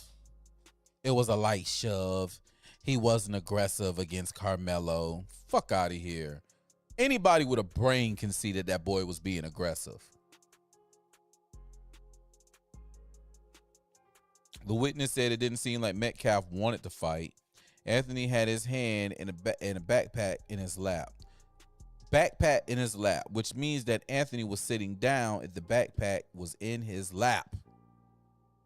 The witness told jurors he thought that was a bluff and that Anthony has something in the backpack. At some point, the witness said Austin leans in to push him and KARMELO stabs him. The witness asked to describe the push. He said it was not a light shove or a hard shove. It was in between. The fuck? The guy's 83 pounds heavier and fucking inches tall, like 6'1" versus 5. Man, the fuck out of here. Trying not to prove that his teammate was the aggressor, and that's why his ass found out on the fuck around. The witness said Anthony stabbed Metcalf, who fell onto the bleachers on his back. He said Metcalf lifted up his own shirt and said, "Oh my God."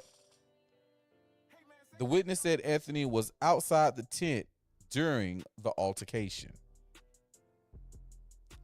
Did Austin deserve to get stabbed? No, sir. Was Austin Metcalf the aggressor? No, sir. But you just said he was. You just said they both were angry and aggressive.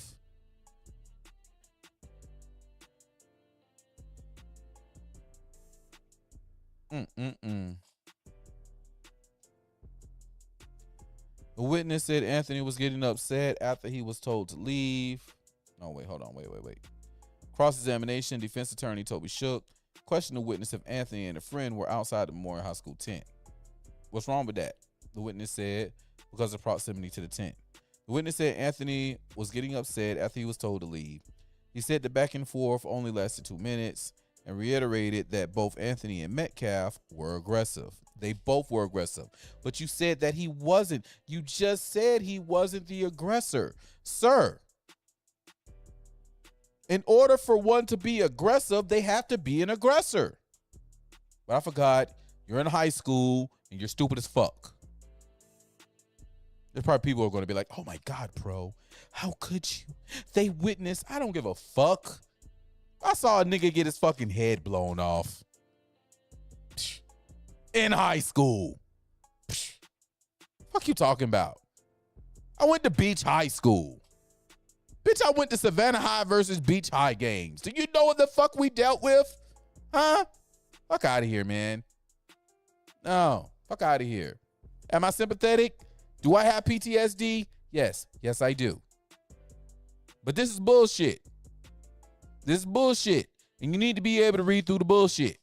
And the problem is, you motherfuckers can't read through the bullshit of these fucking kids.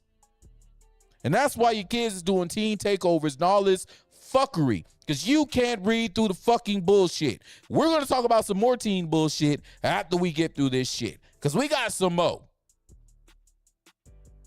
We got some more. Back to this shit. The witness said Anthony was getting upset after he was told to leave.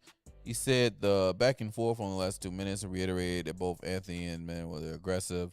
The witness said when Anthony had his hands in his backpack, he said, touch me and find out. AKA FAFO. Fuck around and find out. And that it was a threat. Okay. It's interesting. White people love fuck around and find out until fuck around and find out is actually a part of their life. The witnesses recalled Austin Metcalf telling Carmelo Anthony, we're in Frisco. You don't have anything in there. The witness said Metcalf pushed Anthony with 2 hands by his shoulders. I did not see an object. I saw a motion. Shook asked the witness to recreate stabbing. A chair is pushed to the middle of the courtroom. Witness stands in for Metcalf for the demonstration. Shook plays Anthony. Is sitting in a chair in the courtroom. So again, Carmelo Anthony is sitting down. This big 6'1", 200+ pound person is standing over you, telling you to get the fuck from under their tent and shoving you. Okay. Witness tells jurors that while Metcalf is leaning to Anthony during the push is when the stabbing happens. All right, here we go. State calls another young witness, 18-year-old man who graduated from Memorial. He was competing in a track meet. He told jurors that he thought it was suspicious that Anthony was near their tent, came out of nowhere. He did not recall any conversation between Anthony and his friend who was in the Memorial track. So this is why I saw something earlier when it was like the inconsistency of the conversations of alleged teens who were there and under the tent is a problem. Okay. The witness said that Austin Metcalf told Carmelo Anthony to leave the tent. Anthony wasn't going to budge. The witness, like the last one, also recalled Metcalf telling Anthony, you don't have anything in the backpack. It's Frisco. Anthony's back was to the witness. So the witness said he did not see the stabbing. It was so quick, I didn't know what had happened. He also said that Hunter Metcalf, Austin's twin brother, was never part of the heated exchange. Interesting. Did it look like Anthony wanted to pick a fight? Yes. Did it look like Austin Metcalf wanted to pick a fight? No. Of course. Fucking liar. The witness told jurors that the top of Anthony's backpack was open and Anthony had his right hand in there. Does it look like self-defense to you? No, sir. Did Carmelo Anthony provoke Austin Metcalf? Yes, sir. On cross-examination, though, defense attorney Mike Howard asked the witness if it was raining hard that day. Howard approaches the witness with a transcript of a statement he had given.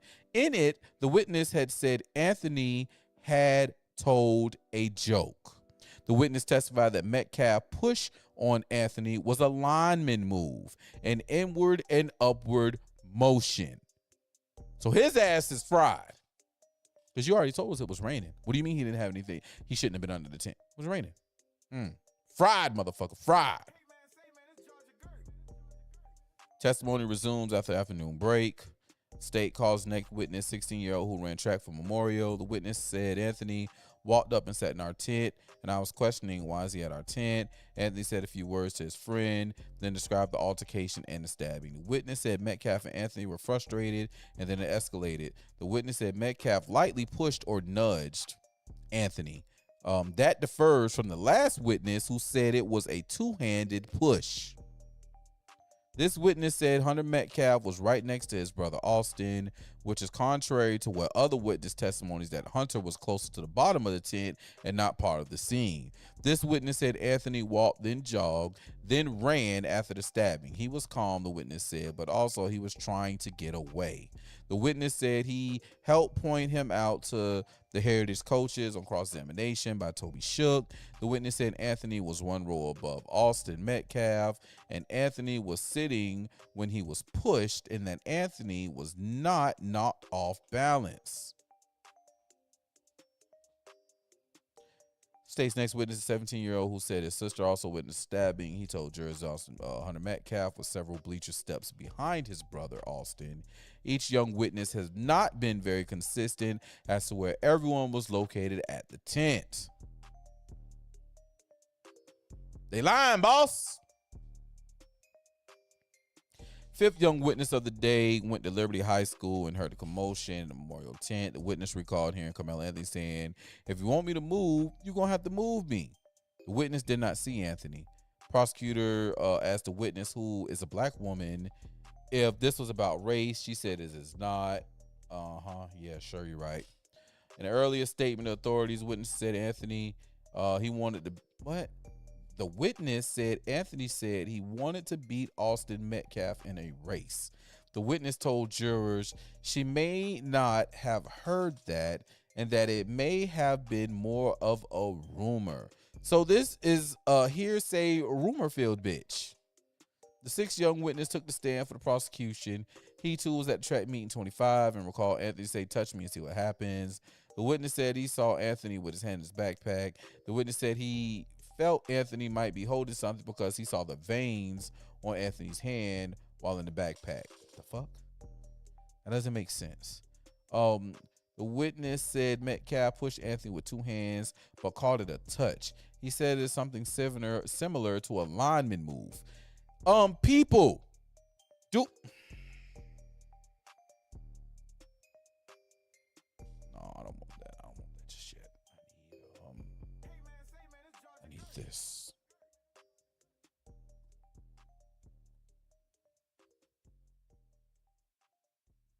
Do we know what the fucking offensive lineman move is?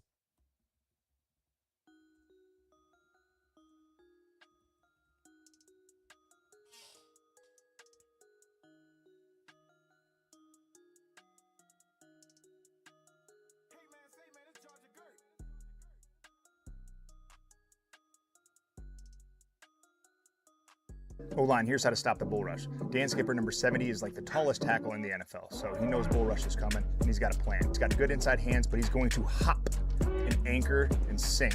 I know it's a little extreme right here. He gets rolled up on, but he does a great job stopping the rush. O-line, here's how to stop the bull rush. Dan Skipper. Do you not see? Look at this shit. Hold on, let's look at some practice drills.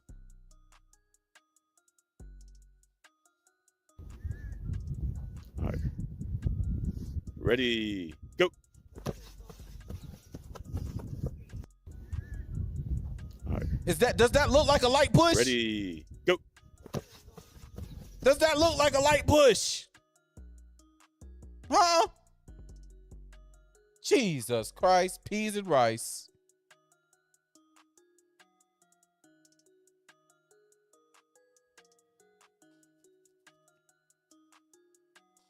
A touch, something similar to a lineman move. How the fuck is that a touch?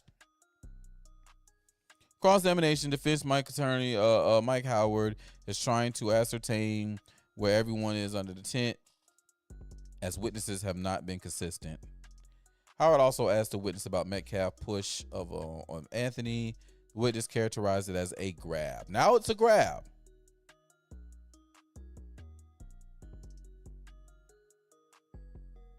Court is adjourned. Oh my gosh.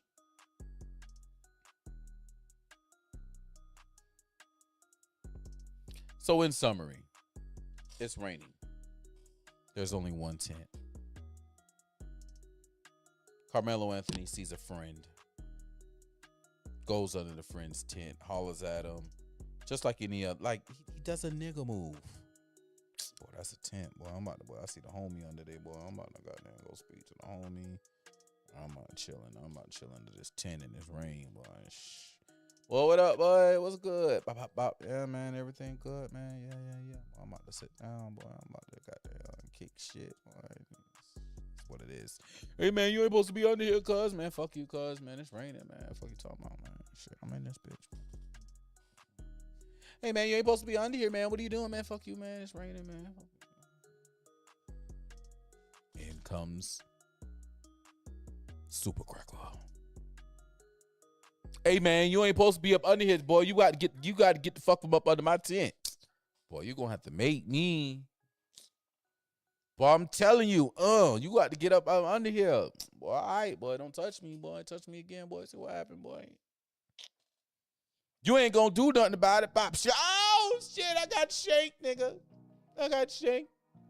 All I was doing was being a super kid. My coach told me to be super watchdog, man. This is my tent gun. Don't let nothing happen. Oh, Lord, I'm bleeding. Oh, my blood. Oh, my God. That's what happened. That's what happened. That is my belief on exactly what happened. Now, there are some others who believe that, oh, Carmelo's super killer. He went out there just to stab that white boy. Whatever. White boy fucked around and found out. And now this nigga's fucking around and finding out. Nigga took the goddamn gun, took the blade to school. Poke, stab. Now you gone. We'll check back in on this case next Friday and see what other developments we get. But speaking of the young niggas fucking around and finding out. Oh no, before we get to there, look at this shit. Because this is the shit that's really pissing me off. Now, we just read through all that. Basically, Carmelo Anthony brought a big knife to school, antagonized. Now, we've already seen her kid. Shouts out to Melissa Reeves in the building. Melissa Reeves in this bitch. One of my cousins live in Frisco. Her kid goes to Austin Metcalf School. Really? I would like to know about the kids in that area. I have a belief, but I would like to know about the kids in that area. So you got this motherfucker, right? Basically, Carmelo Anthony brought a big knife to school, antagonized Austin Metcalf by stealing his seats, refused to get up. Then when Austin lightly shoved him, Carmelo stabbed him in the chest. That's murder, not self-defense. Carmelo Anthony belongs in prison. No, cracker, you don't belong in prison. You stupid motherfucker. Bitch, you can't read. Or maybe you ain't trying to read. Maybe you're just trying to get clickbaits from all the stupid red whites on the internet that's going to line up and say, yeah, boy, that Carmelo was chimping out. Yeah, all these chimps chimping out. I want to restore order. Restore order of my foot up your ass, Patrick Casey. Because I hate white people like you. I really do. This whole made up scenario shit. Let's see how many times it's been retweeted. Let's see. 53,000 views, 94 retweets, 1.7 thousand likes, 36 bookmarks.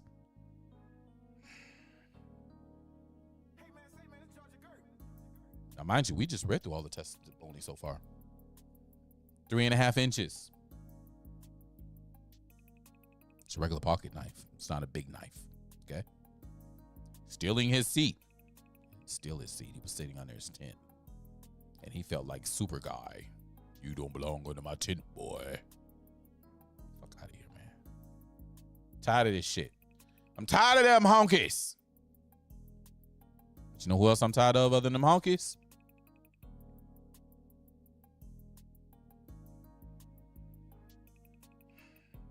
I'll show you in a second. I'm tired of these goddamn YNs. South Carolina jury finds store owner not guilty of murder and killing of a black teen. Of course not. Because they found some gangster shit. South Carolina jury on Monday found a store owner not guilty of murder in a 2023 shooting of a black 14-year-old. The jury returned a verdict of Cheeky Rick Chow. I call him Ricky Tan. Chow, who is Asian, shot Cyrus Carmack Belton in the back after chasing him from his convenience store. This all happened in Columbia, South Carolina. He maintained that he acted to defend his son. The killing sent waves of anguish and grief through the African American community in Richland County, where nearly half the population is black. Fuck out of here. After the verdict was read, sobs and cries of distress could be heard coming from Carmack Belton's family seated in the gallery.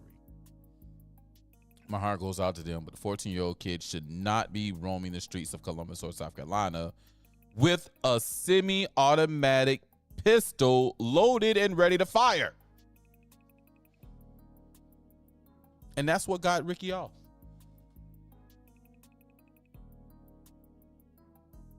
Ricky walked because this 14-year-old kid had a semi-automatic pistol, loaded, and was ready to fire. If he didn't have that gun, it'd be a different situation. But the 14-year-old had the gun. And now his ass is grass. He's swimming with the fishes. He's singing in the Lord's choir. If he's with the Lord, he might be with the devil.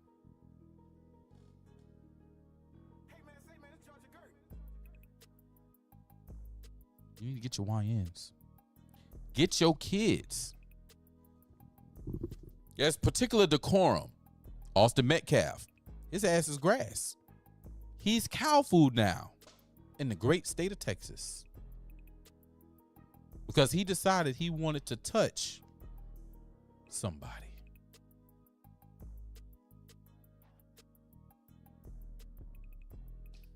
This kid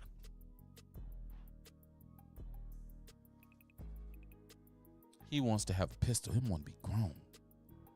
He goes in the store, takes some water out the cooler, puts some water back in the cooler, tries them people, hauls ass. They chase him. He has the pistol. Ricky Tan said he saw him turn around and point it. Ricky Tan lit his ass up.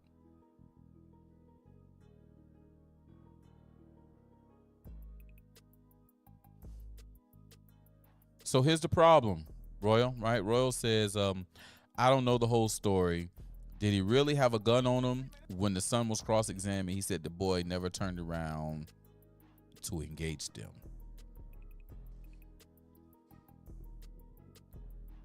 The gun was found on the scene with his fingerprints. So regardless, the camera had, with there being no camera footage of that moment, right? The fact that he did have a gun and it was his,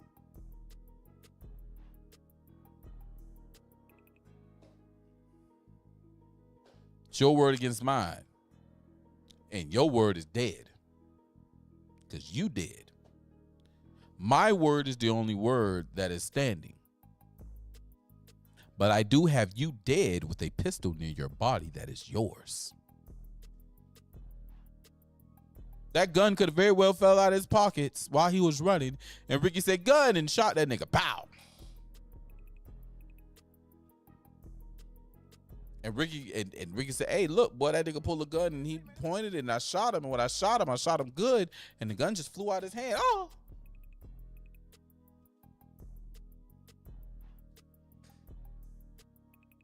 But it's, you know, they've already, the prosecution admitted that he had a gun on the scene.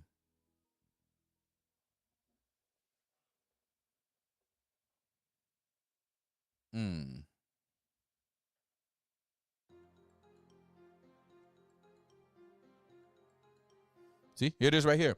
Prosecutors acknowledged Carmack Belton had a semi-automatic pistol, but they say it fell to the ground during the chase and he never threatened anyone with it.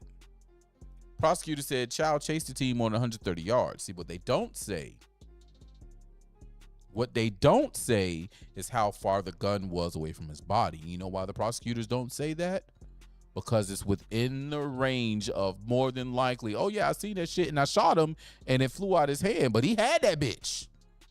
He had that bitch. And this is what I've been telling everybody, right? This case was not about a shoplifter. This case was about a father who sees a gun and shot that nigga.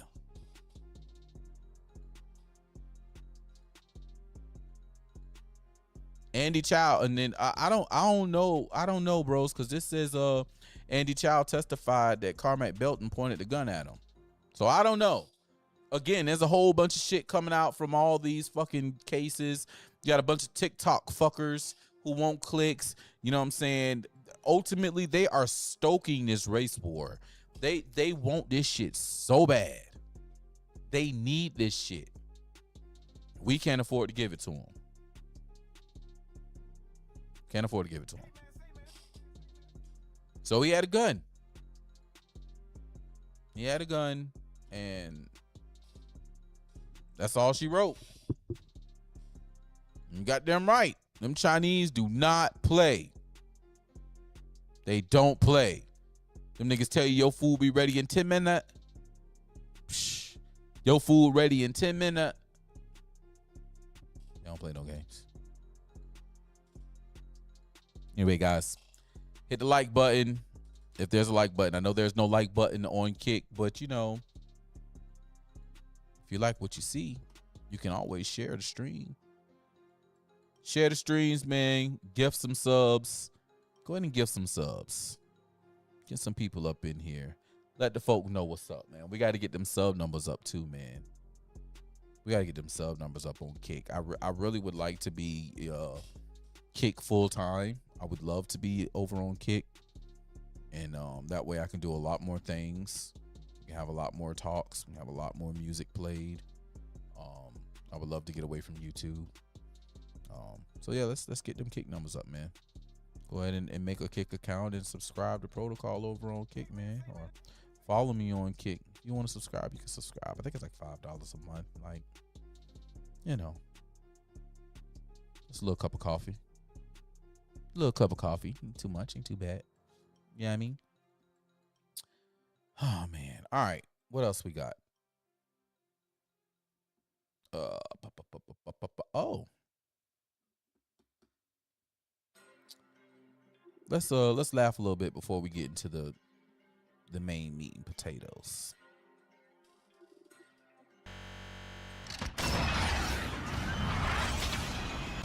Boom! The Bears.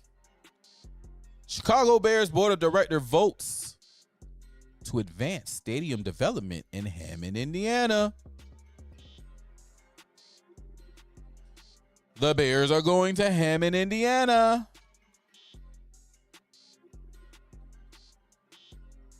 The exact site has yet to be selected. This is the first time that the Bears board has voted on any stadium site. There's more work to do, but barring anything very strange, it's a done deal. Chicago Bears leader said in a statement yesterday the Chicago Bears board of directors met and voted to advance our stadium development project in Hammond, Indiana. With the exact site to be selected, we believe a world-class stadium project in Hammond will transform the region, connecting northwest Indiana to the south side of Chicago through the loop and across neighborhoods and suburbs stretching north of the city. It will bring Chicagoland together and deliver new opportunities to its residents and businesses. Hammond officials spoke out earlier this week saying they were optimistic after Illinois legislators failed to pass a mega projects bill that would allow the Bears not to pay property taxes on an Arlington Heights site. They're making a huge mistake if they don't choose Hammond, in my opinion, Hammond Mayor Tom McDermott said. Well, Mayor McDermott talked about the Bears as the location of the team's new $3.2 billion stadium hangs in the balance. Let's just be honest. They can't get it done. They haven't gotten it done. Are not going to get it done. On Friday, McDermott issued a statement saying the Chicago Bears chose Hammond, Indiana, because they see what I have said for years. Hammond is a successful city of opportunity and possibility. An excellent choice for such a significant investment. The city of Hammond and the entirety of Northwest Indiana will benefit from the transformative investments. I am proud to have partnered with our state leaders to secure this win. I'm grateful to Governor Mike Braun, Speaker Todd Hudson, Senator Ryan Mishler, and our local legislators who pushed this deal over the goal line. Whoop! Who's yours? Help me welcome the Chicago Bears to our great state. We look forward to building a partnership as strong as the 85 Bears defense. The Bears. The Bears is going to Indiana. Congratulations on the Bears. Congratulations to Indiana. You know, the Bears, man, look, y'all better watch out for the Bears this season. They ain't look too shabby this past season. They can't do nothing but get better. Well, they could get worse, but we're going to pray they get better. Shouts out to the Bears. All right. Next thing.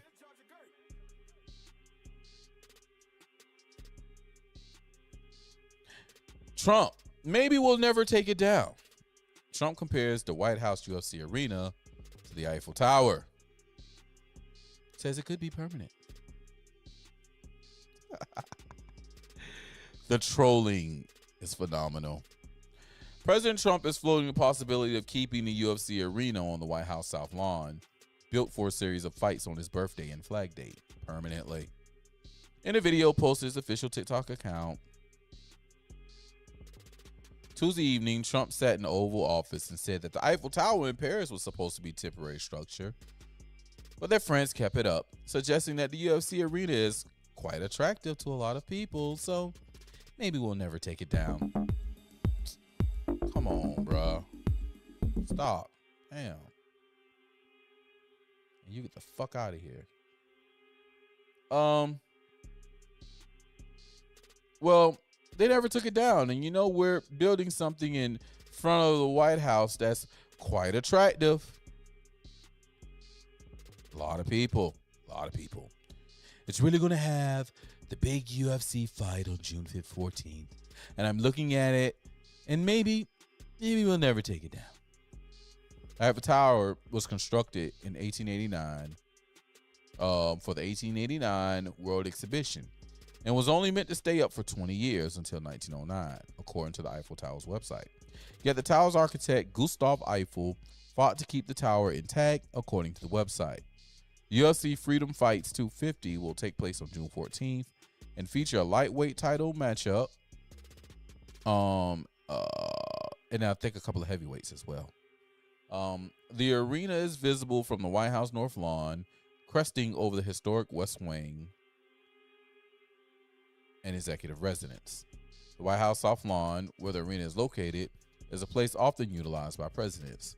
Trump and past presidents depart and arrive on Marine One from the lawn ahead of any travel to Joint Base Andrews, an opportunity for members of the media to shout questions to the president as he moves from the White House to his helicopter. Now, what's funny is they're not going to leave that structure right there up. That's not going to stay up. Now, maybe the floor area, because they've already talked about the floor and how it was tearing up the grass with the helicopter. So they may turn it into a helicopter pad, but they're not going to leave it. That nigga's trolling. And they're just falling for the fucking troll bait. Shouts out to my nigga Trump for the ultimate troll, man. It's my nigga. Trump is my motherfucking nigga. Don't care who don't like it. All right, guys. Let's get into some gangster shit. Let's get into the meat and potatoes of tonight's event. And we can start winding this flight down, shall we? All right.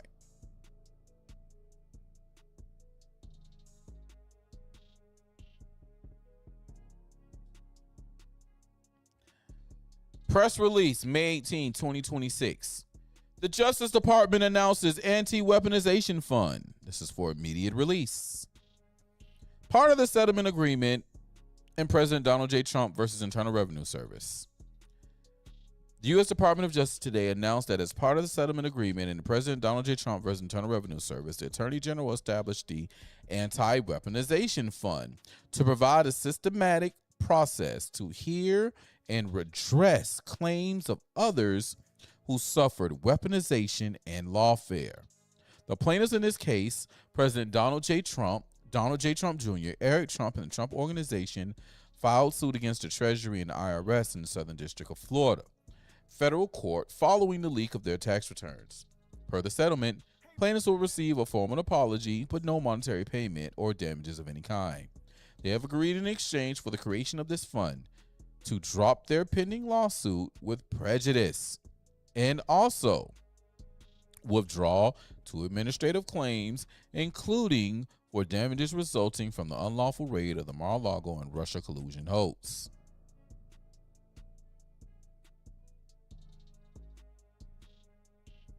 Withdraw 2 administrative claims, including for damages resulting in okay. The machinery of the government should never be weaponized against any American. And it is this department's intention to make right the wrongs that were previously done while ensuring this never happens again. As part of this settlement, we're setting up a lawful process for victims of lawfare and weaponization to be heard and seek redress. The use of government power to target individuals or entities for improper and unlawful political, personal, or ideological reasons should not be tolerated by any administration. The fund will have the power to issue formal apologies and monetary relief owed to claimants. The submission of a claim is voluntary. There are no partisan requirements to file a claim. Any money left when the fund ceases operations will revert to the federal government. The fund will receive $1.776 billion, 1776, and will come from the Judgment Fund, which is a perpetual appropriation allowing DOJ to settle and pay cases. On a quarterly basis, the fund shall send a report to the Attorney General outlining who has received relief and what form of relief was awarded. At the Attorney General's direction, the fund can be audited. The fund must take steps to protect private information and avoid fraud. The fund shall cease processing claims no later than December 1st, 2028. There's legal precedent for such a fund, most notably Keep Siegel case, where Obama administration created a $760 million fund to redress various claims alleging racism against the federal government over a period of decades. The Keeps Eagle, hundreds of millions of dollars remaining in the fund were redistributed to nonprofits and NGOs that never made claims, whereas any money remaining in the anti-weaponization fund will revert to the federal government. The Obama DOJ settled by putting $680 million from the Judgment Fund into a bank account for a single claim administrator to dole out.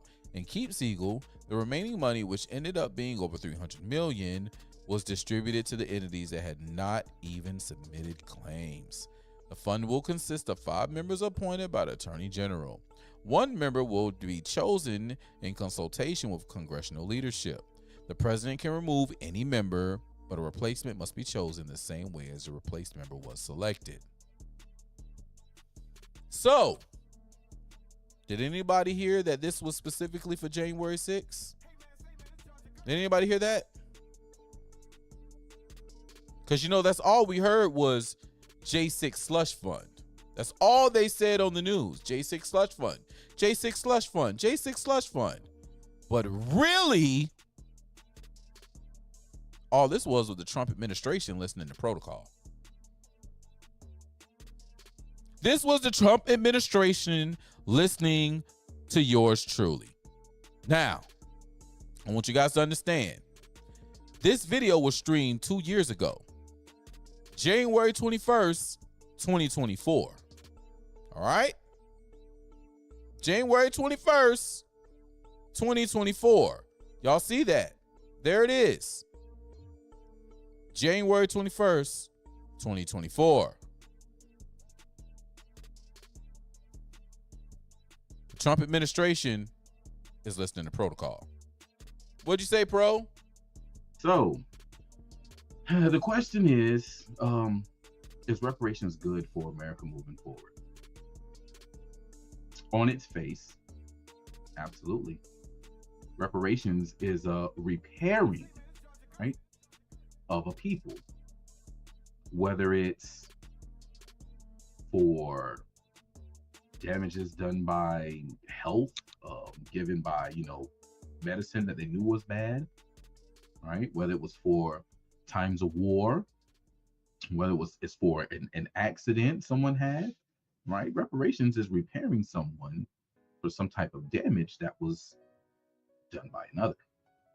And in this case, I'm arguing that reparations from the U.S. government is definitely in order to make sure I put this out there, any community that can prove that the United States of America or someone actually did something to stop a particular group from moving forward, from doing for themselves, growing for themselves, providing for themselves, and the best way they know how, the basic things that the United States of America is built on, the basic principles of life, liberty, and the pursuit of happiness, right? And the United States of America knows that they have done some things to people to where they've even attempted to redress grievances for the wrongdoings that were done, whether it was the writing of the Declaration of Independence. Out of the 3 drafts, the 2 of them had specific mentionings of what the king was doing when capturing people and taking them to a foreign land against their will, and then using them to create funds. And then there were businesses that was participating in this quote-unquote economy. When the country was founded, twice it was mentioned by Thomas Jefferson, hey, this is wrong, and we shouldn't be doing this. Fast forward into the creating of the Constitution and putting out who's going to vote for who, it was addressed. Hey, you want to see the rest of it? It's on my YouTube page. Rumble on Rumble, the great reparations debate. It was a phenomenal show between me and the homie, White Mike. Shouts out to Mike Hall, PT Pod. He's still out there doing his thug dizzle. Keep at it, man. 2 years ago, I said it 2 years ago.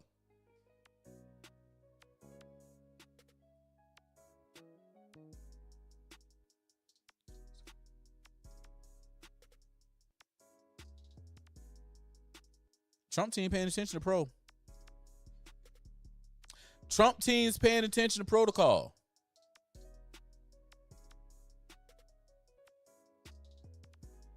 But I've told y'all that before.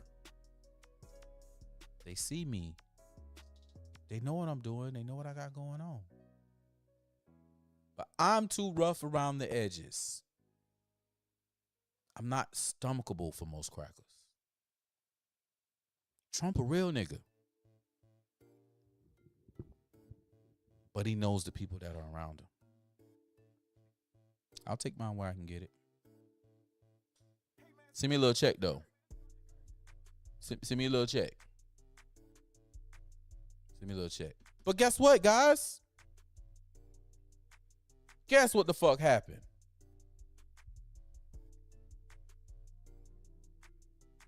Y'all won't believe this shit.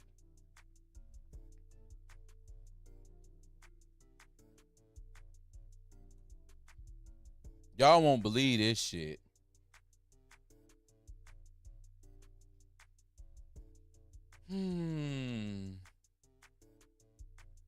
See, here's the news right here. They're saying it right here.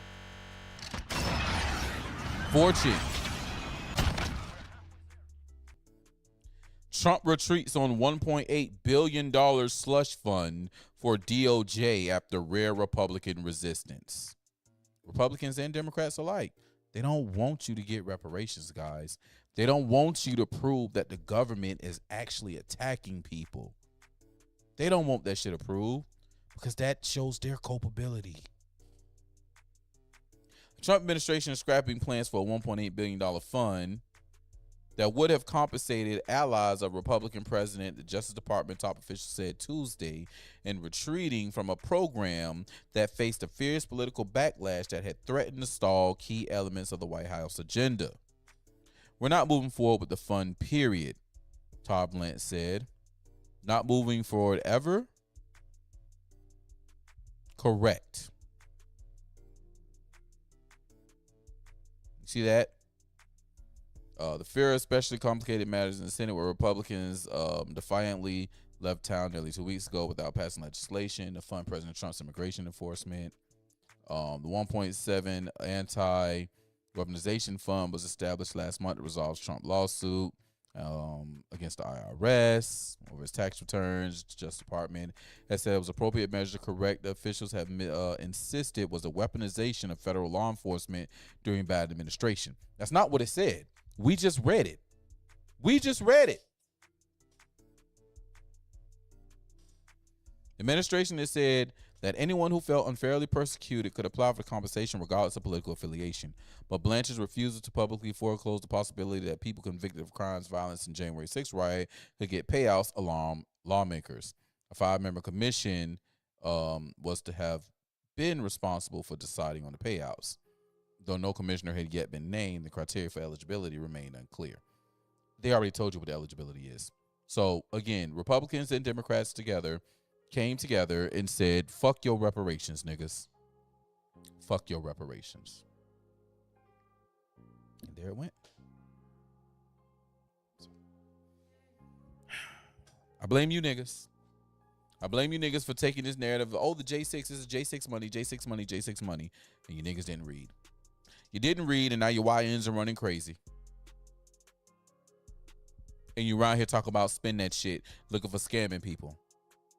Fucking tired of you niggas. Anyway, guys, that's tonight's show. That's tonight's show. I had to talk about something else, but I don't even want to talk about that shit. I don't want to talk about it. Fuck the gays. Yeah, I said it. And you got this little faggot that just, yeah, I said faggot too. Fuck you, YouTube. You're probably going to scratch me. I don't give a fuck. This little gay bondage faggot wins Pelosi's House seat. I just saw that. So, you know, I don't know. Guys, I'm out of here, y'all. I'll see y'all next week. Hope you enjoyed tonight's show. Next week, we're going to do something a little different. You got to see what it is. It's a surprise. It's a surprise. Send a link everywhere. Tell people, guys, Pro goes live at 8 o'clock. Fuck the bullshit. Jump in with Pro. It's a good time. It's a good time. Anyway, y'all. Love y'all dearly. Shouts out to all my people checking in, man. Shouts out to